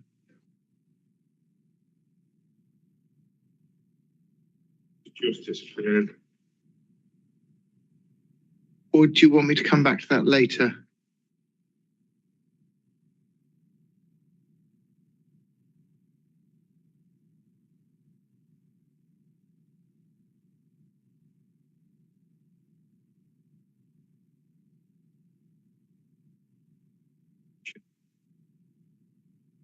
Um, 3.1. Yes, I've updated all email addresses. So now Mandy's email address is correct. Still need to just kind of set up a nice, quick, easy email address. So it's just kind of pinging it out to everybody rather than cutting or pasting from a different thing. So that's still we need to do. We contacted the members who hadn't been here for a long, long time. And basically said to them, please get back in touch if you want to be a member or not. A couple of people did and said, apologies, personal reasons, can't do it. Other people just haven't heard from, so they're all on this for the moment. Nicola, we still just need to... Yeah, I think I got back in touch with you about it. I'll double check that because I don't we can, yeah. It was the one that I raised is, I don't think it is DVA compliant. It certainly isn't. But the issue was, the issue was about the spec, and I understand the specs in the guidance that you follow, decide what to put in when you put something new in, has now been updated so that won't happen again. I mean, the individual bridge, but it definitely isn't anything like compliant. Okay. And the issue was, of course, there are other things that aren't compliant. All of the other things that aren't compliant over the years will also go, and they're cheap to put right, whereas this bridge is a rather expensive item. A John Lewis item rather than Primark. I will double check that we are doing everything as we should. I could show you on a map where it is if you like. Yeah, thank you. The point about Dorset Explorer, I can't remember what it was that I was supposed to follow up with Rob Quincy from the GIF department, but I'll double check that out. It's obviously still very much under development, the Dorset Explorer system, the new iteration of it. So things are improving on it all the time as glitches and layers are taken away, improved, etc., etc. So if you do have any problems with Dorset Explorer, do let us know and we'll chase that up. You're now to circulate a document on Elms. I've got the link here. Who do I send it to? Yeah, send it to the DLAP one, and then I'll forward it to me. I'll forward it on. Okay. Right. Thank you, Graham. We'll move on to item number 6. Woodlands, Broom Hill Estate. Chris, request for a permissive path to be dedicated and open access land. Over to you. I sent a mail around. I think that you all saw it. It's the about 400 acres of woodland which have been there for about 25 years, and they've got a maze of paths through it. There's signposts as if they were rights of way, but there's a notice at the entrance saying they're permissive. But it's essentially a lovely place, but no one knows about it. And so if it could be put on the definitive map, either as access land or as a series of footpaths, then it would really open up to the public and get far more visitors if they want that of course. But Where is this, Broomhill? it's in the parish of Litton Cheney, but on the northern side of the main road. The access to it is via the Roman Road towards Egerton Hill, and on the left-hand side of that, they've got a small car park there. At the moment, they're carrying out some the power aren't open at the moment because they're carrying out some lot of timber clearance and woodwork. So, but otherwise, it's nearly always open and accessible. Between Kingston, Russell and Compton Valence, around there some. Right, yes. So have they designated it under section 16 of the Crow Act? Well, as far as I'm aware. Private. Yeah. So we're looking for the landowner to. We're looking for the landowner, aren't we? Yeah. I just wanted, well, on the notice board is a firm called Parker Jonas, I think, is I put it in my mail. That's who to contact, and if only they could let you get let you have the details again. Can you find them on the file? I think it's something that we could take forward, isn't it? Definitely. Yes. And perhaps a letter on the laugh. I think opening up conversations and stuff is going to be. They might go and allow equestrian use as well. Indeed. Yeah. If it's a large open space. No, what is Equestrian use as well. possibly? There's a byway alongside it, which parish is it in? to the parish of Litton Cheney. It's around North Barn Farm. Yeah, I can see that, yes. I was just trying to work out which councillor was in charge of that. Is it that's one of the new guy, Neil Isang? I think. If they get any funding from government, But you're going if you to want to magic. get Get it to the access to that is actually England's role, isn't it? I don't think that's anything to do with the council. Correct. Yeah. What, the dedication to section 16? Well, any landowner can just decide to do that They can, yeah. themselves. Yes, you can do it. You go, I guess you go through. Goes to England. But yeah. logically, a lot of them don't, because they don't desperately want No, people walking across that. You know, because once habit starts, you're into your 20-year cycle. They could declare it as a, you know. And So I was just thinking, if it's Litton Cheney parish, we can ask the local councillor to sound out, you know, without going in with 2 fat feet. yeah, that might be an idea. What does the parish think about this? So that people can walk, horse ride, cycle. If they See say what's- actually we've been doing it for years and it doesn't matter, you know, then It's permissive, so you can't secure a Yeah. public right of way if they're just permissive rights there. Okay, that's fine. Thank you, Chris. Item 7, we've emailed correspondence around previously about Westmore's Woodland and equestrian access. I've actually, in my capacity as a British Horse Society Access Field Officer, the Southwest, I've met with the local ranger and we've managed to iron out some local issues.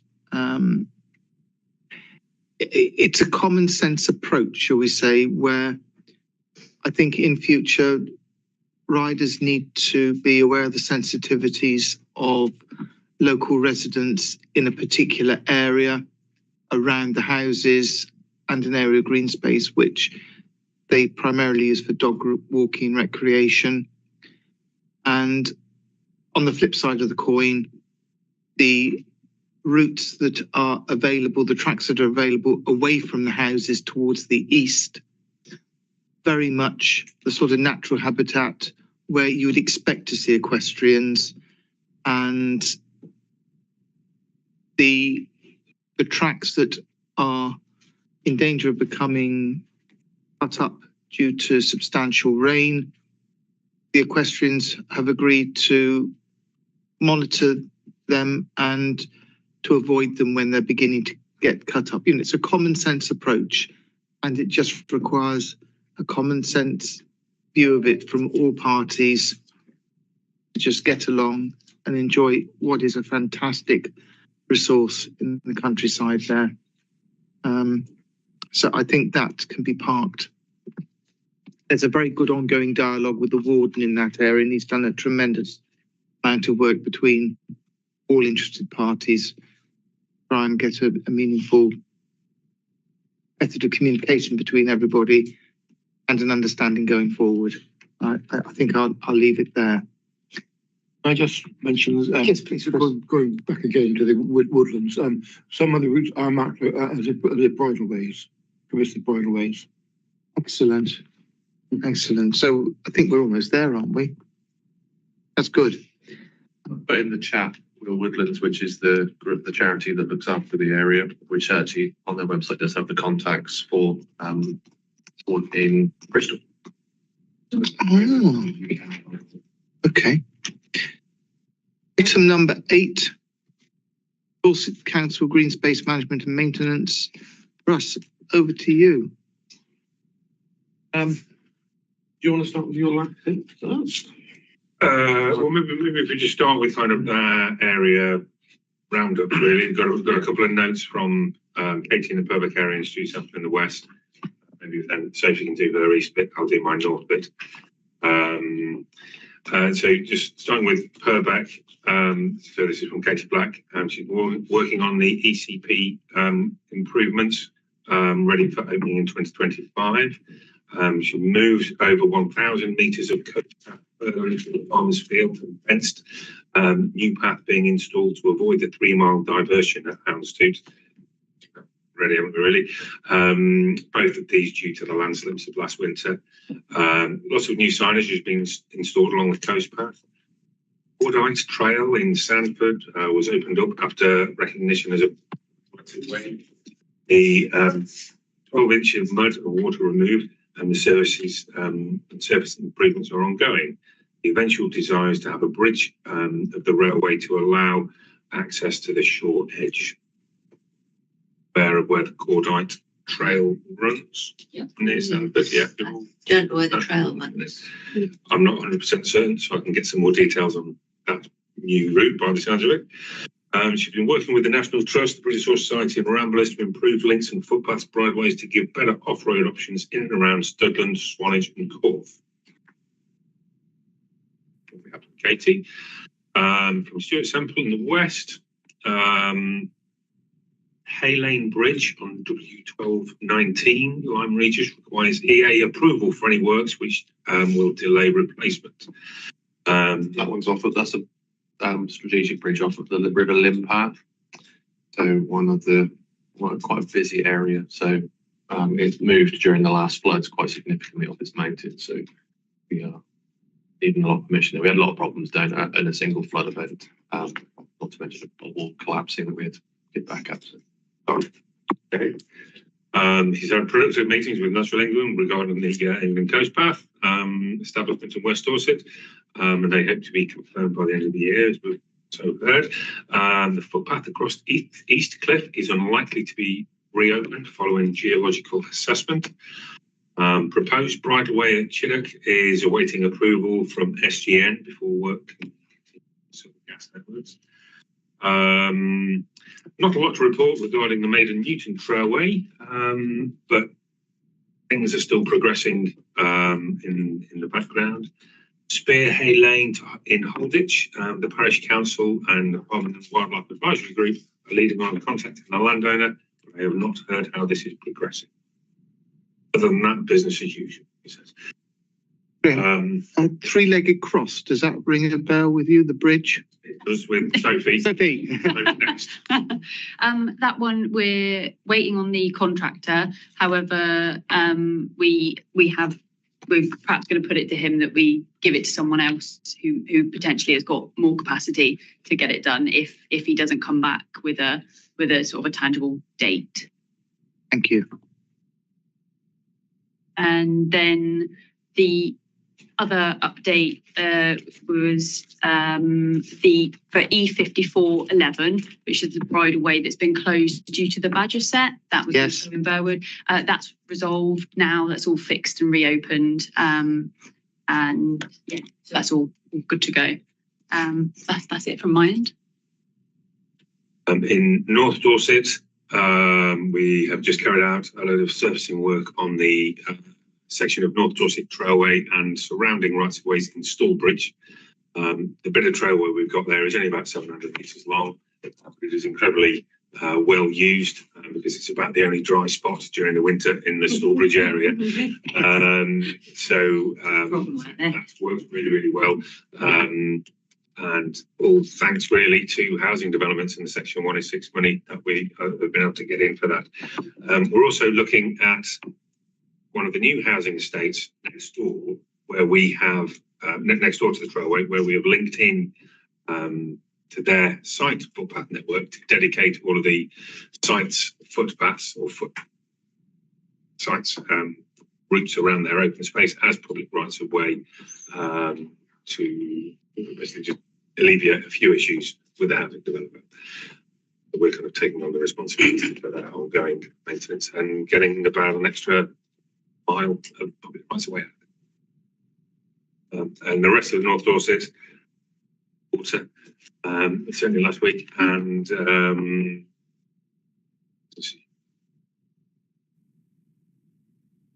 I just put on the record now my gratitude for Dartnall Lane, the work you've done there. We went out there this morning, had a bit of an official opening, but it's tremendous work you've done in putting down a usable surface, which would be greatly appreciated by all users out there. It's good collaboration with highways, yourselves, British Horse Society putting in a bit of money as well, just facilitating and getting it going, getting it done, all working together. Little path. I don't know whether Graham was. Yeah, it's on the list. Russ is probably the best place to talk about the middle path. We'll start at that point. Yeah, the middle path, the elements that were put forward have been done and signed off. So they've been done and signed off. I mean, there is an aspiration there to continue work at some point to link up some of the other sections, but certainly the rights of way that were highlighted in that area have been done, but we do appreciate there's still some more work to do there. If we wanted a path that links the villages along the Piddle Valley without having to go onto the main highway. Well, I was at the Dorset National Landscape Partnership Board meeting this morning, and they proudly announced that they'd done this. On one of the reports, it said 3 sections of public bridleway resurfaced and improved in the Piddle Valley, thanks to £46,500 2024-25 Access for All funding. Pedestrians, including school children, were walking on the A road due to poor surfacing and mud along the paths. The new route links up 3 communities and runs parallel to the A road, providing a much safer and easier option for pedestrians. So the National Landscape had a role in this. They certainly did. They funded it. Yeah. Oh. And that's who we hope to apply to again for money again for the National Landscapes. Yeah. Well, I mean, brilliant news. Yeah. Really well, and we do some work with them. The Chiddick path, which I mentioned in the west.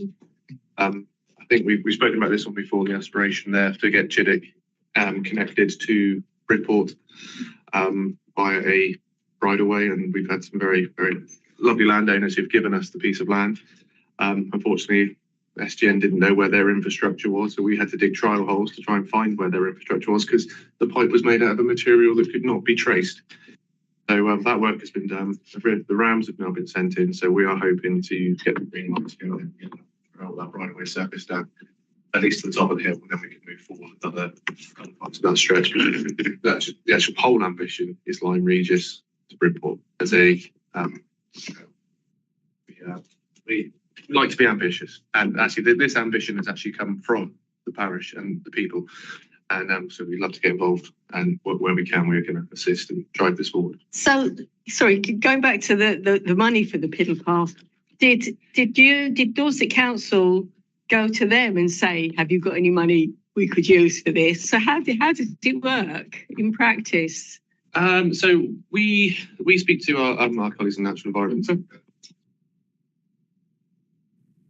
forward with these projects and proposals. So long as they fit the criteria for which the funding has been allocated, apply to it, and then we. All right. So yeah, you right. Certain criteria. Yeah. Successful or not. Thankfully, in a lot of cases, we are successful because the funding pockets other areas as well. But over the last few years, they've been very generous in helping us with access funds. A lot, Bridport, West Bay, and others. Without their money, we wouldn't have some of the wonderful trails that we have. So does that only apply to landscape designated areas? Yeah, so then the Dorset area, what was the Rambourg show? Yeah, what was the AONB areas? Yeah. So yeah, other bits and pieces we've been working on along the coast path. We've been using some bird mitigation funds. So we're trying to mitigate the impact of people and dogs on wading birds within the Fleet lagoons. So we've been doing some work to surface paths through there to keep people away from walking in the intertidal zones, and there's some other works going on there as well to try and keep people on there, so gapping up hedges and other bits. So we've been working actually with the natural environment team to do that. We've had to pull off site at the moment because the winter wading birds have come in, and the decibels of the vehicles there are such that the act of putting the path down might disturb the birds, so we're coming off for a little bit to go back on there, but that work's continuing. So we're going to have some wonderful sections of path through there, which are really, really usable, really going to be great for getting people out into nature and along that area, but in a way that is sustainable and does not impact the bird populations there. So.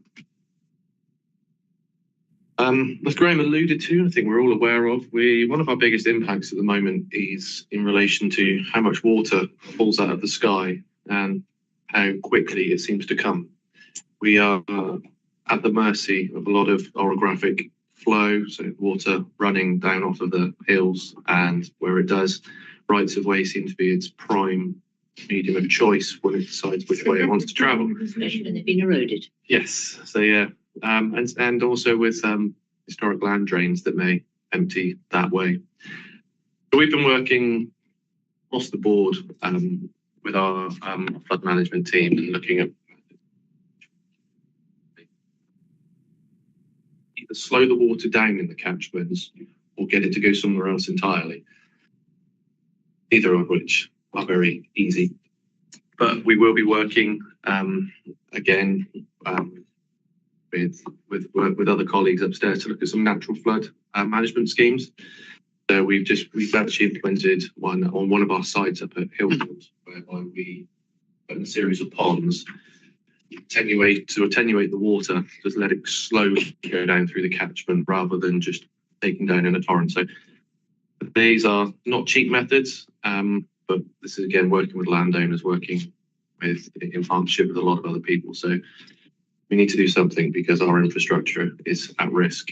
So can you get funding from the phosphate nitrate reduction funding stuff? Because effectively that's what that's doing as well. If you're slowing the water down so it doesn't go straight into the rivers, then you're slowing the nitrates and phosphates coming off the land. Yeah, so which of course is what Woodbury is, and is it Liscombe?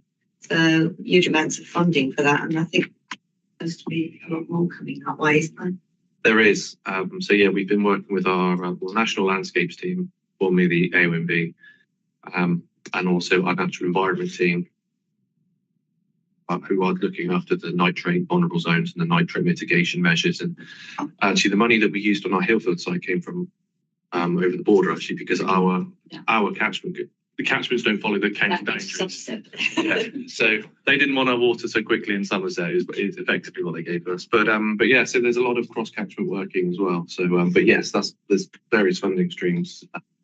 So we've got landscape partnerships in different areas where these are a little bit easier than trying to persuade other landowners to protect the pond to hold more water on their land. So, but it's in its infancy really at the moment, what we're trying to do here. But we need to do something to prevent this water from eroding our paths, because anything we do can quite quickly be undone. So we're trying to future-proof any of our plans that we do. Can I ask, are you all Dorset, or Yes. you don't have an area? No, I'm all of Dorset. You're Yeah. all of Dorset. Okay. So have you been working with or been talking to Katie Black about the bridle path between Ditcham Travers and Morden, or the bridle paths? I have not. Okay, I'll have to flag that one to you. Please do. Very eroded, almost unusable, unless you've got an incredibly sure-footed horse. And logically my ambition for years has been to make it so it is feasible for school children to cycle it rather than cycling along the A31, which is lethal. I think I'm meeting up with Katie next week. Is that what She's been out with me. That is the one, to be fair. She's been out with me and looked at it in the past. Yeah. It's always shelved because that's going to be a bit expensive. Why I asked about the AO&B business, because it isn't AO. We'll have a conversation after. Yeah, about that specific. I think that's a different one. Though. That's a different one. Okay, Yeah. So there's two to do. That's separate. I can find you lots. There were only two, I guess. So,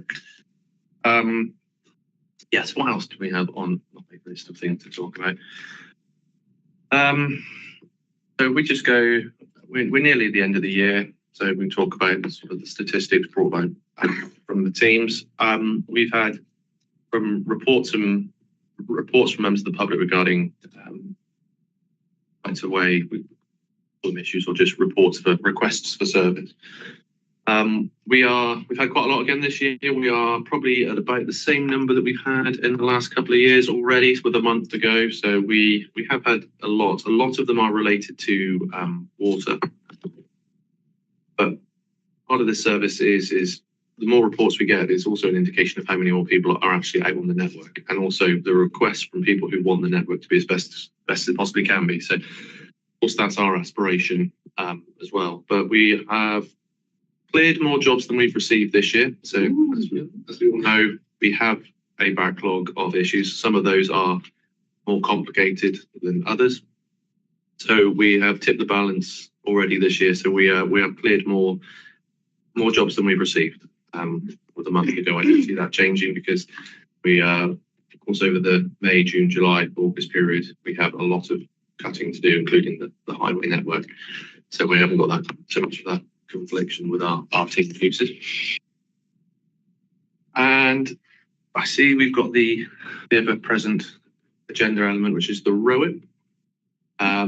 We have put on the website now the planned timeline, the ROIP, which is to be drafted March to July 2025. To go to consultation August to October, to be launched December.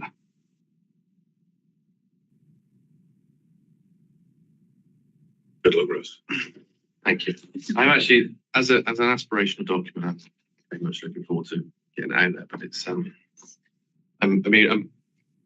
had a lot of various reasons for, as we've discussed in the past, about it having not been done so far. And one of which our restructure update, as we spoke about last time, we were going through a restructure. Can I ask, the consultations next summer? Yes. So is that the public consultation, or will the LAF see it before next summer? Got to go back. I can't actually remember what it is, because there's the statutory guidelines which say who we have to give it to at what times. So I think best to do if I circulate that afterwards, because can you remember reading from it? Because I know it was I can't remember, but there is a statutory order of which how it has to be done. So if I circulate that after, there's an agenda item for me to do afterwards, I will let you know. And the restructure is due to be finalised of the service by the end of this month. So going into 2025, we should all be all the teams should be in place and everything should be good to move forward. So what does that restructure mean? Because I hadn't realised there was going to be a restructure.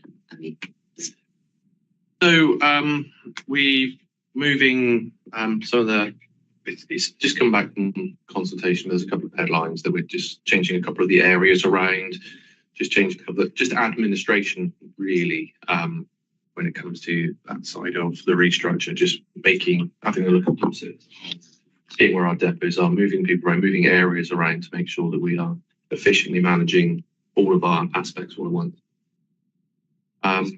Yeah, so we're kind of splitting out area teams, like what me and Sophie are, really, I suppose, from the country park staff. So they're obviously the manager of the green space area teams.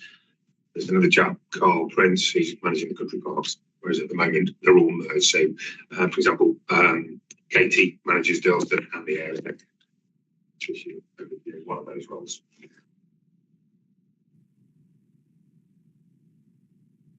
So those dual roles, which have a dual focus, are being removed from the structure. All most structures are still finalising those last bits, but so it just gives more focus onto the area side and then also more focus onto the country park side of things. So I suppose it means more staff. no. It won't mean more staff, no. But you could argue that it means more officer time for the people who are managing the area team to focus solely on the area rather than having the conflict of their time with the country parks. So that's the lights.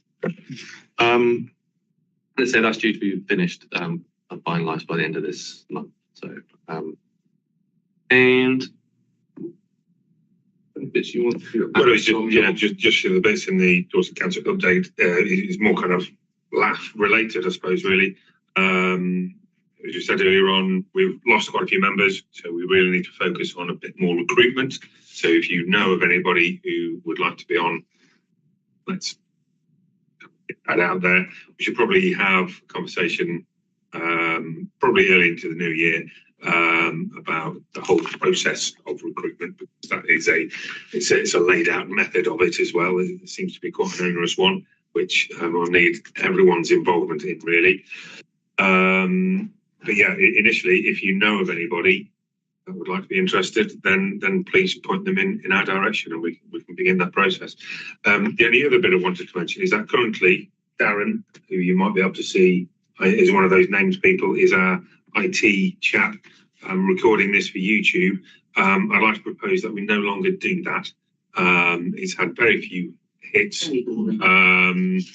It's kind of it's pointless. We can record it on Teams anyway now and send that out to anybody that would want to view it. Obviously that link can still be put onto our website. And it also helps the IT department because Darren's basically got to sit there while we talk for 4 hours. So with everyone's blessing, this will be the last time that it goes up to YouTube. I was happy with that. So AI, I suppose. Yeah, cool. Okay, from us, thank you. Unless anyone's got any specific further questions relating to Other questions? No hands raised. Okay. So sorry, Chair. I've had my hand raised for some time. Yeah, two things, if I may. One was just in terms of one of the early things you mentioned around the Cordite Way at Sanford. I'm involved in that project. It was mostly volunteer effort. Many thanks to Katie Black for helping us and supporting the work there. It is from the eastern end of the industrial park along the old Cordite Railway between the Natural Nature Reserve and the railway line. Sadly, it stops where the Admiralty Bridge used to be. But we do have the other side, the other extent of it as a confirmed right of way, but with no access because the bridge got taken out. The other thing that was just in terms of whether there's any news on the southern extension of the North Dorset Trailway, because I know that's something that's of interest. Still conversations. I know that you have been speaking with Mark Woolley relatively recently. Yeah, so he and I met up with the Charborough Estate, and I've had some good conversations with them. But it's still kind of in developmental phase. We have asked our highways colleagues to assess another crossing point for its suitability to bring the trailway across where there is a current right-of-way crossing, as opposed to where the railway line used to cross the A350. And I'm just kind of awaiting that report back, but I'll certainly send that down to you when we get it. Thank you. Right, we'll move on to item number 9, which is the BCP, Council Green Space Management Maintenance Report. Pip Elias, I saw there earlier on. Are you still there, Pip? I am indeed here, if you can hear me. Yep. Thank you, Chair. Fantastic. All right, good afternoon, everybody. So, BCP Rights of Way update. I have one main item for you, which is the Hamworthy Access Project. So, I was approached by Ian Alexander of Natural England regarding his interest in the enhancement of existing paths and the creation of new links in the Hamworthy area. For those who don't know him, Ian Alexander is a project leader for the local and nature recovery strategy.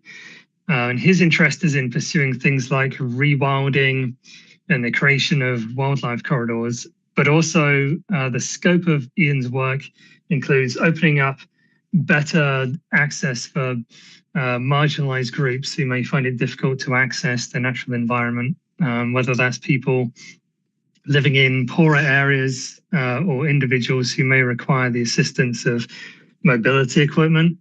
So the point of this is that all the links that Ian is interested in are on BCP Council's list of desired links as they fulfill our aims at creating sustainable transport options.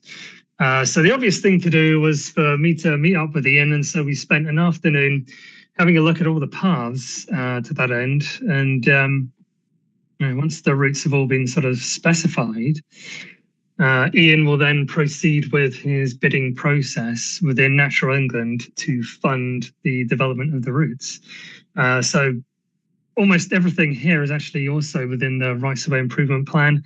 And you could argue that it is orthogonal to the Stour Valley, because of course this would link, in fact, via the Castleman Trailway. And you can go via that all the way up to Wimborne and you'll find yourself at the Stour Valley.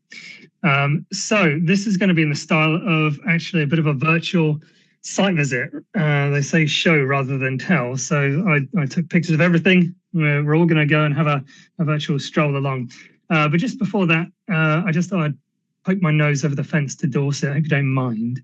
It's got none of my business really, but me and Ian did have a look, and there's just one point there that with regard to the crossing which is proposed, Ian did point out that it'd be really handy, if possible, to create a new link which would be across, I think it's an existing tenant farmer. And I know there's some problems with the tenancy agreement, I believe, but the idea would just be to sort of shave off this corner, which would save, say, 100 meters, but sort of Ian's input there. I don't know whether Ian's in touch with Dorset to sort of talk about this stuff. I'm sure he is or will be. So we're going to scoot down now. If we were up here, so we're just going to pop down to where the Castleman Trailway is around here. And what you can see here is that this is sort of where this unmaintained, uninspected route begins. This is a fork. If you go right, you are going to be on public footpath. I believe it's public footpath 7. But if you go up, it's not too steep an incline, but there is an incline. And that will take you up onto the trailway. And as you can see, it is It's fairly well defined. It is, I think, fairly popular. People do use this. We did see people on there. We do find that there's some railings along here. I know Councillor Hadley's talked to me about this before. There are industrial units which appear to be sort of excavating into the embankment and then erecting these railings. Those railings appear pretty old. The idea, I think Ian said, maybe we could try and approach the industrial units and see whether we could sort of get them to move the railings back. But regardless of that, I think that there's actually plenty of width there and just a bit of sort of vegetation clearance. We should get this up to a really decent width. So, you know, once it's sort of surfaced and we sort of clear out some of this vegetation, you know, we are actually looking at a pretty decent link. Because this is an old railway line, so it is raised, you can see that it actually falls away quite significantly. So we'd need to sort of install some kind of retaining structure, maybe like a knee rail, something like that, so that people are cycling along there. They wouldn't be falling off the sides. If we turn to the other side of the trail, you can see that people are already sort of making these almost like burrows to try and get out from where they already are. So there's a few of these, but I think there would be an argument there that we'd like to try and formalize at least one of these. This is very, very steep. You really struggle to sort of get down there without sort of involuntarily running off of the trailway. So I think we'd have to sort of install something which was like a, you know, like a zigzag ramp or something like that. We'd have to definitely deal with that. And you can see in the background this path here. I didn't mean to draw, that's supposed to be a laser pointer, but that will lead, if you go left, you'd go up to back up to Upton Country Park, and then if you go right, it's down onto Blandford Road. So it'd be important to sort of create that link. That is looking back from the same position. And if we go further and we're moving closer towards Hamworthy Station, we see some sort of undulating terrain here. I don't know why it is undulating, because it is an old railway track. You would expect it to be completely flat, but there'd be some regrading work that we'd need to do. But it is fairly well defined, despite the fact that it is just an informal path. And then we get onto the bridge over Blandford Road. You can see it's got quite a low parapet wall on there. We probably have to raise something there to make it a little bit safer. You can see the old sleepers on the ground. There's a fair few of those, but it really is no problem. It is just doing a little bit of regrading, a little bit of stripping back of all the vegetation, and just removing some of the old junk which is just sort of lying around. But soon enough, you can see that coming right up to the station here, we haven't encountered any major problems.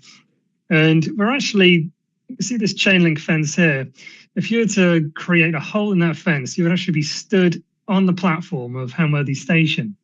So it's not surprising because this is an old railway line, but there is really nothing stopping us physically from actually having this link and then having direct access to the station. So that would be really fantastic to have that link. And if we look left, you can see down this bank, just turn left. This other chain link fence, you can actually break out onto the road, and that is now Turlin Moor. So you could well imagine that if we were to make this link all the way down here, all the people living on Turlin Moor, potentially, if we managed to be maybe a bit of a stretch goal, but if we could create another sort of ramp up into where the main track is going to be, then we could create this completely off-road link, which allows people in Turlin Moor to get up to the Castleman Trailway. So it'd be sort of a really positive thing. So this blue line is what we have seen already. The zigzag I mentioned earlier would be going in there. And once you are there, we already have existing links. Remember, Ian at Natural England, he's looking for increasing links to nature. So we've got to get closer to Holes Bay, because this is an amazing local resource that we have full of wildlife, amazing sort of bird watching area. Really scenic, really picturesque. We do have some decent links into that, but they don't last forever and they don't go on for as long as we'd like. So this path is really good. And then for people who wish to continue on, and it seems like many people would, this link and everywhere further southeast of this is more informal, it gets pretty muddy. And we have ideas as to what we want to do with that. I mean, this is an example of a path where people are coming away from what's surfaced, and there's such a strong desire for people to be close to nature, even though this isn't like the most accessible path. People want to find a way through there. And so we're really keen to try and increase the quality of this path, formalize it, to try and surface it. If we keep going, go to a field, you can see it's getting a little bit muddy. I don't know what this is like when it gets really sort of past winter and into super rainy season. We've just had regular rainy season now. I imagine this will end up getting pretty muddy. So it'd be really nice to actually have something formal there.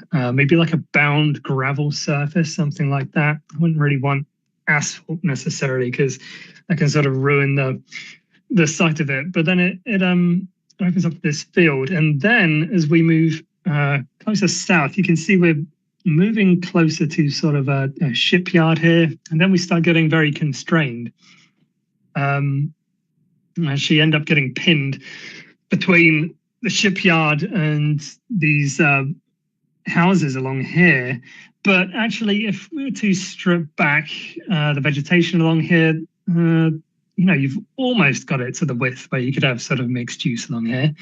We want to get rid of maybe that barbed wire, which is a sort of eye level. If you were a cyclist coming down here, you certainly won't want to have that. So I'd have to do something about that. And if we stripped away sort of all this vegetation, I reckon there's probably going to be enough space to work with to turn this into like a really nice quality, well, not fantastic quality, but at least be passable and safe. And of course, it leads on. I don't know that you can quite see, it's so small, I imagine, for everybody in the room, but you are really only on back onto a road for a very short distance, 1, 2, 3, 4, maybe 6 properties. And then you're going back towards Holes Bay, and we've got a public footpath here, which is public footpath 13, I believe. So what you're going to see next are pictures of this, which is public footpath 13. We'll miss out this area, which is already created as part of Transforming Cities Fund. This is already a fantastic link, which works. And then we're gonna skip forward to this corner here. I'll show you it as we go along. So this is sort of looking back on public footpath 7. It's really nice in the sense that it does take you close along Holes Bay, but it is suffering from the weather. I think the problem actually is that we've got this raised sort of bank all the way along. And of course, we're right next to the water's edge, and it's quite difficult to sort of get the water off. So I think we'd have to, as part of this bid, we're going to have to sort of come up with an idea for maybe sort of raising the path levels and putting some kind of drainage underneath the path maybe to try and get the water away. Parts of it are just completely terrible. I feel ashamed that this public footpath has gotten to this state. So regardless of what happens to the bid, I'm detailing this into next year's capital program. We've got to repair this and make it passable. This is way below standard. But yeah, there's plenty of scope here to just clear this vegetation, start filling this in and start sort of building up this fantastic path, because it is, well, I'd say underutilized, underpromoted, but we've got to bring it up to standard before we sort of start telling everybody about this fantastic path. I don't know whether there's sort of encroachment issues. We might have to do maybe some enforcement, but I don't think so, because it is wide. There's plenty of width here to work with.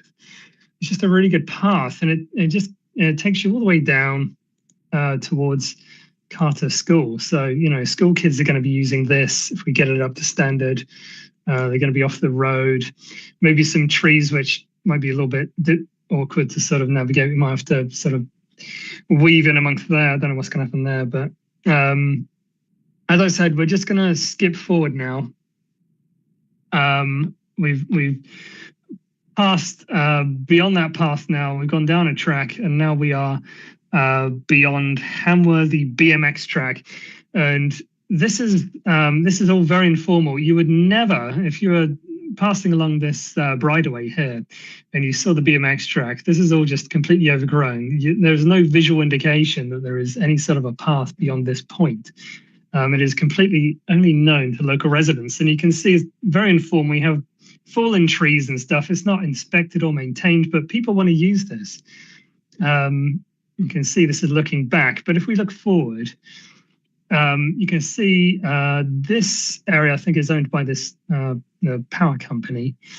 There's a concrete apron. People sort of sneak along here. It's a little bit precarious, certainly not even slightly accessible, but people really want to get through here because there's this big security fence, and people have broken through it, and then the electricity company has come back and sort of repaired it, and people have just broken through again and again, and it's still open. And once you get through that, you do actually have a defined path, and actually, remarkably, the deeper you go in, and it sort of gets more and more well defined. It's in a better state of nick than quite a lot of our public rights of way, to be honest, even though it's not recorded or anything. And it's you can get all the way through. Look at this; it's really nice. And if you actually look at the side, you can barely see it here, but you've got the security fencing, it continues, but it does actually break out at this location. And you can actually come down and see the foreshore. You can stand there, you can see all the way across Holmes Bay, and it's fantastic. Really secluded, really lovely spot. But the best thing is that if we follow it along, we just do a little bit more scrub clearance. We get to a gate which is closed. I don't know why it's closed. It doesn't need to be closed. But the thing is, if we were to open up that gate, we are now at the end of this orange arrow. This has been our journey in the past few photographs. We go through that gate and then we're on to Wriggler Road. And the thing is, we have a nice segregated cycleway along here. If we were to bring this route up to standard, it would fulfill, obviously a lot of Ian Alexander and Natural England's ideas for creating these really nice sort of natural paths, bringing people back to nature. But also, if this was actually brought up to standard, that you could cycle along there, a mixed use sort of route, then it would in fact shave off about 100 meters. The alternative route around the corner would actually be longer. So people preferentially would actually start to use this. So it's fantastic, really. There's just so many possibilities along this sort of corridor. And the next stage really is just going to be getting it all specified and costed. And then Ian has said that the bid work then commences. He's going to be sort of putting together the bid, so this all comes together, and then hopefully we'll get some money and we can start to build this stuff out. So yeah, it's really good. It's a really positive sort of project to be working on, and I'm hoping we're going to have some luck with it, really, because there's loads of arguments for this stuff. And if even if it doesn't necessarily happen via the bidding process with Natural England, this stuff is going to be partially a focus of our capital improvement program anyway. But we're going to need a hell of a lot more money than the budget that I've got for capital improvements anyway. But it's going to be in the millions, I imagine. But loads of scope there. Councillor Hadley. Yeah. Before I just bring in Councillor Hadley, can I just confirm with you? The Castlemine Trail is multi-use, includes horses. You're using some bridleways. You're onto a cycleway, which will be trafficked by horses anyway. Can you just make it clear that this will be a multi-use route to include equestrians all the way? Yep. All the way. Everything the terminology gets lost. We hear cycleways and, upgrading footpaths to bridleways, and then it goes to cycleway again. So please talk about bridleway status or cycleways to include horses, so there's no ambiguity. But wonderful, absolutely wonderful. You take me back to my early childhood, because I grew up in Stape Hill Road, and one of my earliest memories back in the early 60s was actually going in the signal box and turning the wheel for the gates to open to allow the steam express train in the afternoons to go through. So yeah, quite nostalgic there. Andy, please come in. Thank you. Long before I was a councillor in 1992, I was trying to get this route. So I'm very pleased to see Philip pushing for it, particularly the one along the waterfront through Hamworthy. We'll have to see what we can do as a council, but it's really good if we've got Natural England's help, because at the time I was told that they would never allow development of that footpath from the state you saw it in. The other interesting bit, I suppose, in terms of the LAF, and given Dorset colleagues are here, is the arrow you've got up to the top left alongside Factory Road, because that's the line of the bridleway, and it is a bridleway on this section, but it ceases to be where it crosses Pool Road. It doesn't have proper status. So from Pool Road up to the Heath, it's unadopted, and there is a chap, Mike Brown, Mike Brown, who he lives in Upton, who's very keen to see that route adopted, and working with Litchett Town Council on that. So if that's something that Rights Away colleagues in Dorset could help us with, that would be really good, because that then links to Roman Road, or it links around. It links around to the Castle Trail. That is the route of the railway line that gets picked up further up. So in addition to what Philip's shown you, I think there's a bit in Dorset, which would be great if Dorset colleagues can pick up as well. On the bit through the entrance of Upton House, I've been trying to work with colleagues in Leisure on that. And it is complicated. There's several bits of this, but I think with Natural England's and a fair wind, I think we've got a real good chance of doing something really good here. Thank you. Thank you, Andy. Good luck to it. Really good luck. It'd be fantastic. Is that all? Sorry, Pip, come in. Pip. Well, that was the main item that I had to share today. I don't really have anything else apart from the fact that we're going to be putting out an advert, I think I've said before, for another Rights Away officer. Detailed into their job description will be that they'll have a role in running, administrating the Dorset Local Access Forum. So that'll be how we will continue that. So that's going to be good. Hey, thank you very much. Thanks, Pip. Move on now to item number 10. We're running a bit behind time here. The legal record team. Vanessa, you're online. Hello. There you are. Thank you. Let me just share my screen a moment. There we go. So, update for this meeting. Finally, the definitive map team is fully staffed, which is great news for us.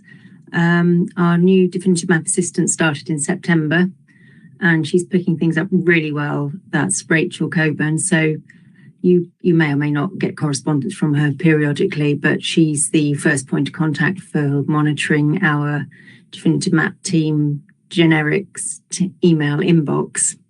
So that's really good. We're really pleased to welcome her to the team.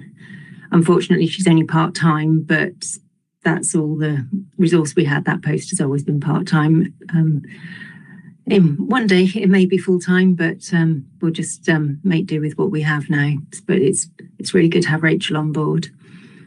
All in railway cutting update. I know that the forum's been interested in this in the past. An order was made to record the route as a bridleway, and we only received one objection to the order, which was really good news. So Sue Phillips, the case officer, is currently working on negotiating the withdrawal of that objection, if at all possible. So I'll come back to you on that, and hopefully that will be good news next meeting, because we really don't want to have to send it off to the planning inspectorate to be determined for the sake of one objection. And we've also confirmed 2 DMMOs since the last meeting: a byway at Beminster, that's Crabs Barn Lane, which is a very old application, and also a footpath at Sturminster Newton, which went through completely unopposed, which is nothing short of a miracle in our world. So we're very happy with that one as well. That was an application put in by Jan Wardell of the Ramblers. So it went through very smoothly, and that's really good because it also links a dead end footpath with the road at Sturminster Newton, near to Sturminster Newton Mill. So that's going to be really helpful for the public.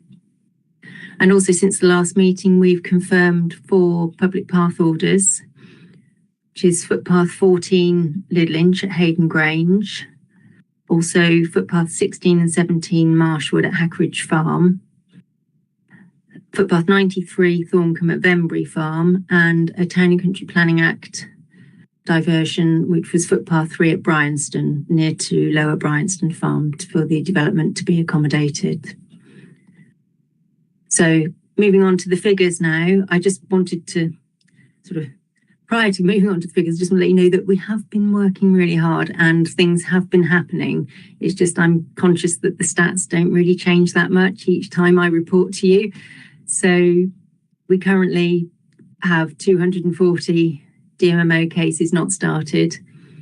As discussed previously, 214 of those are from the British Horse Society, where the landowner hasn't been formally notified, so we can't actually start those yet. So in real terms, there are 26 on the active waiting list that we can actually start, and we're making progress through those. And now that we've got Rachel on board, that will really help with that. So hopefully we can start to speed up a little bit. We have 47 cases in progress. This includes 2 cases currently with the Planning Inspectorate, which are drafting errors at Rampsham and Staunton Corndall. And there are 29 cases which are in the queue waiting to be submitted to the Planning Inspectorate.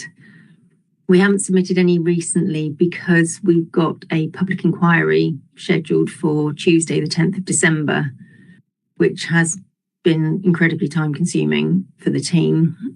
This is a DMMO at Bradford Abbas, relates to a claimed footpath from East Lane to Coombe Cottages through the Saxon Maybank Holiday Lodge complex. So as I said, the public inquiry is set for Tuesday the 10th of December, and it will be held in County Hall in Committee Room 1. We couldn't actually find a venue in Bradford Abbas this close to Christmas, so that's why it's in County Hall, which we appreciate isn't ideal for the local residents, but it does mean that where the Planning Inspectorate have insisted on a hybrid meeting, that it does make the technology a little bit easier to manipulate.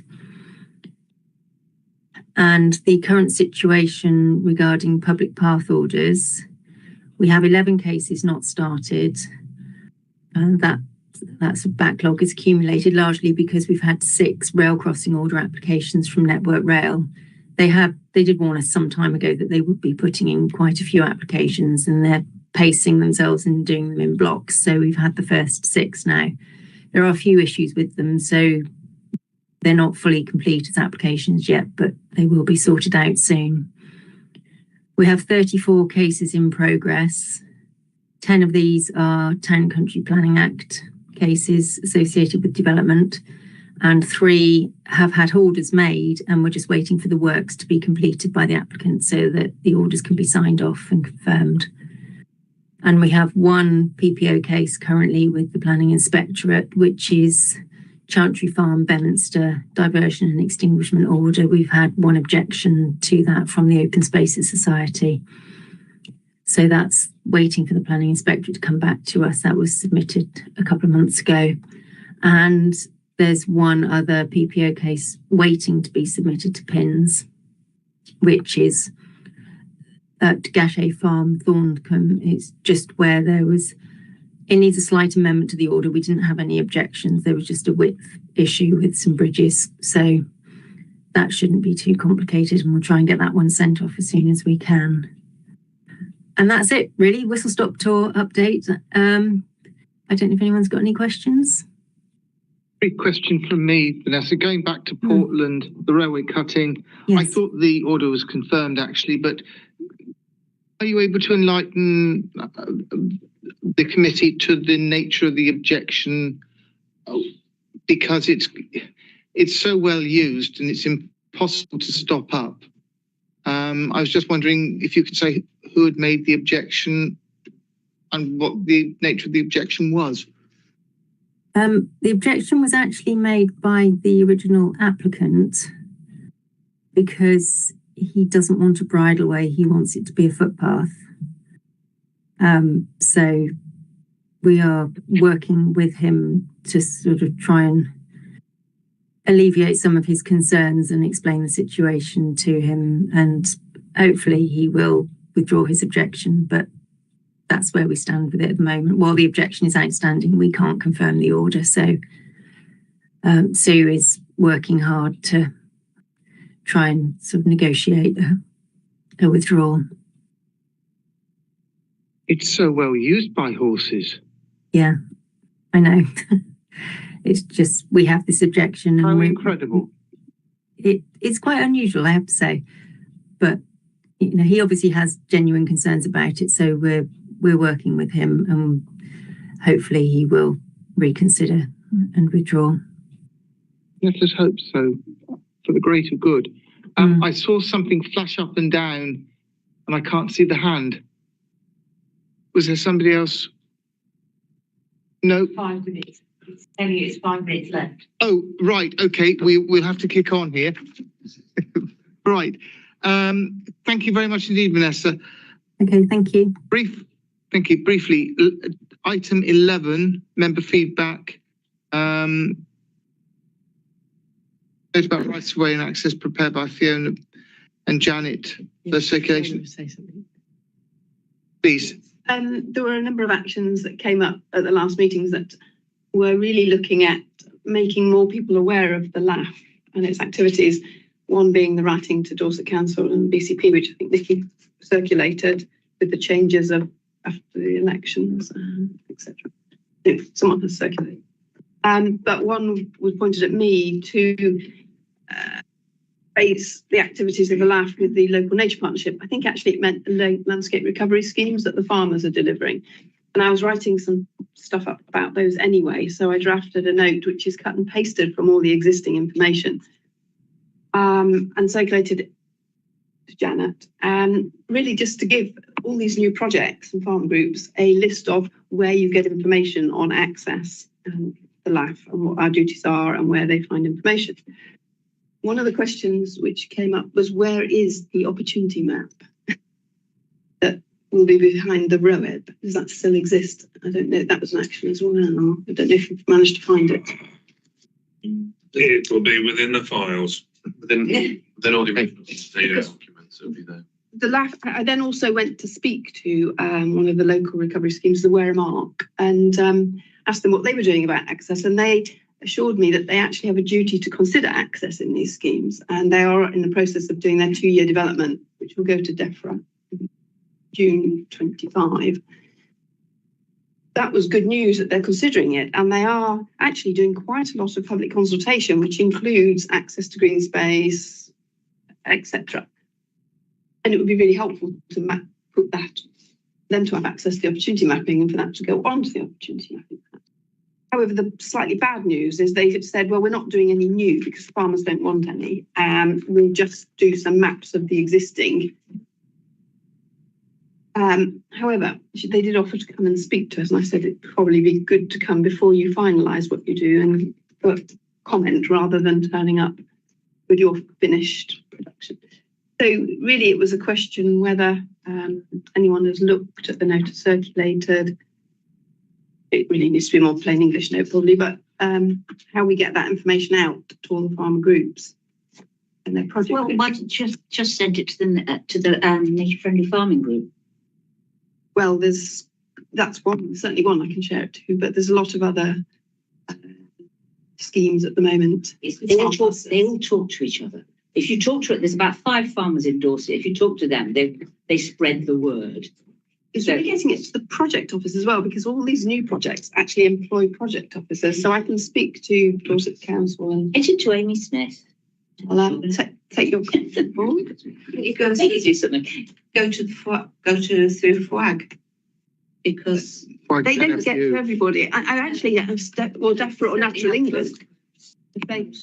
Yeah, I mean, you've got the Stour Valley Farmer Group. You've got the other next river over. There's the. I've sent it to GWCT, who host the most the farmer groups. But they felt it was complicated and farmers wouldn't read it. It's not really Well, it's aimed true, at the but farmers. Why would a farmer want an extra footpath through their field?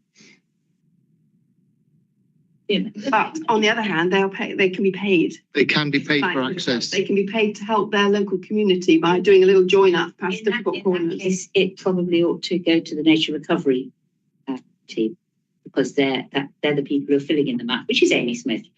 So therefore they could say, well, we'll put a footpath in. By the way, can we have some money? Yeah, absolutely. Anyway, yes, so I just wanted really comments from anyone before it's circulated out. So I don't think the River group is proposing any new access either.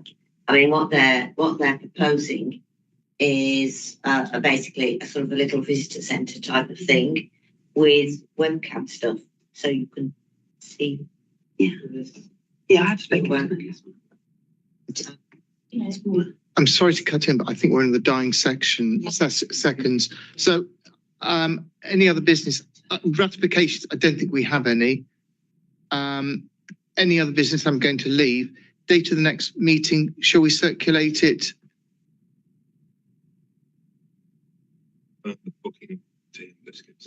Okay. Right. Well, thank you very much for attending, everybody, and we managed to stay, not lose you before 4 o'clock. Thank you, everyone. Thank you very much, everyone. Thank you for attending. Thank you, Phil. Thank you.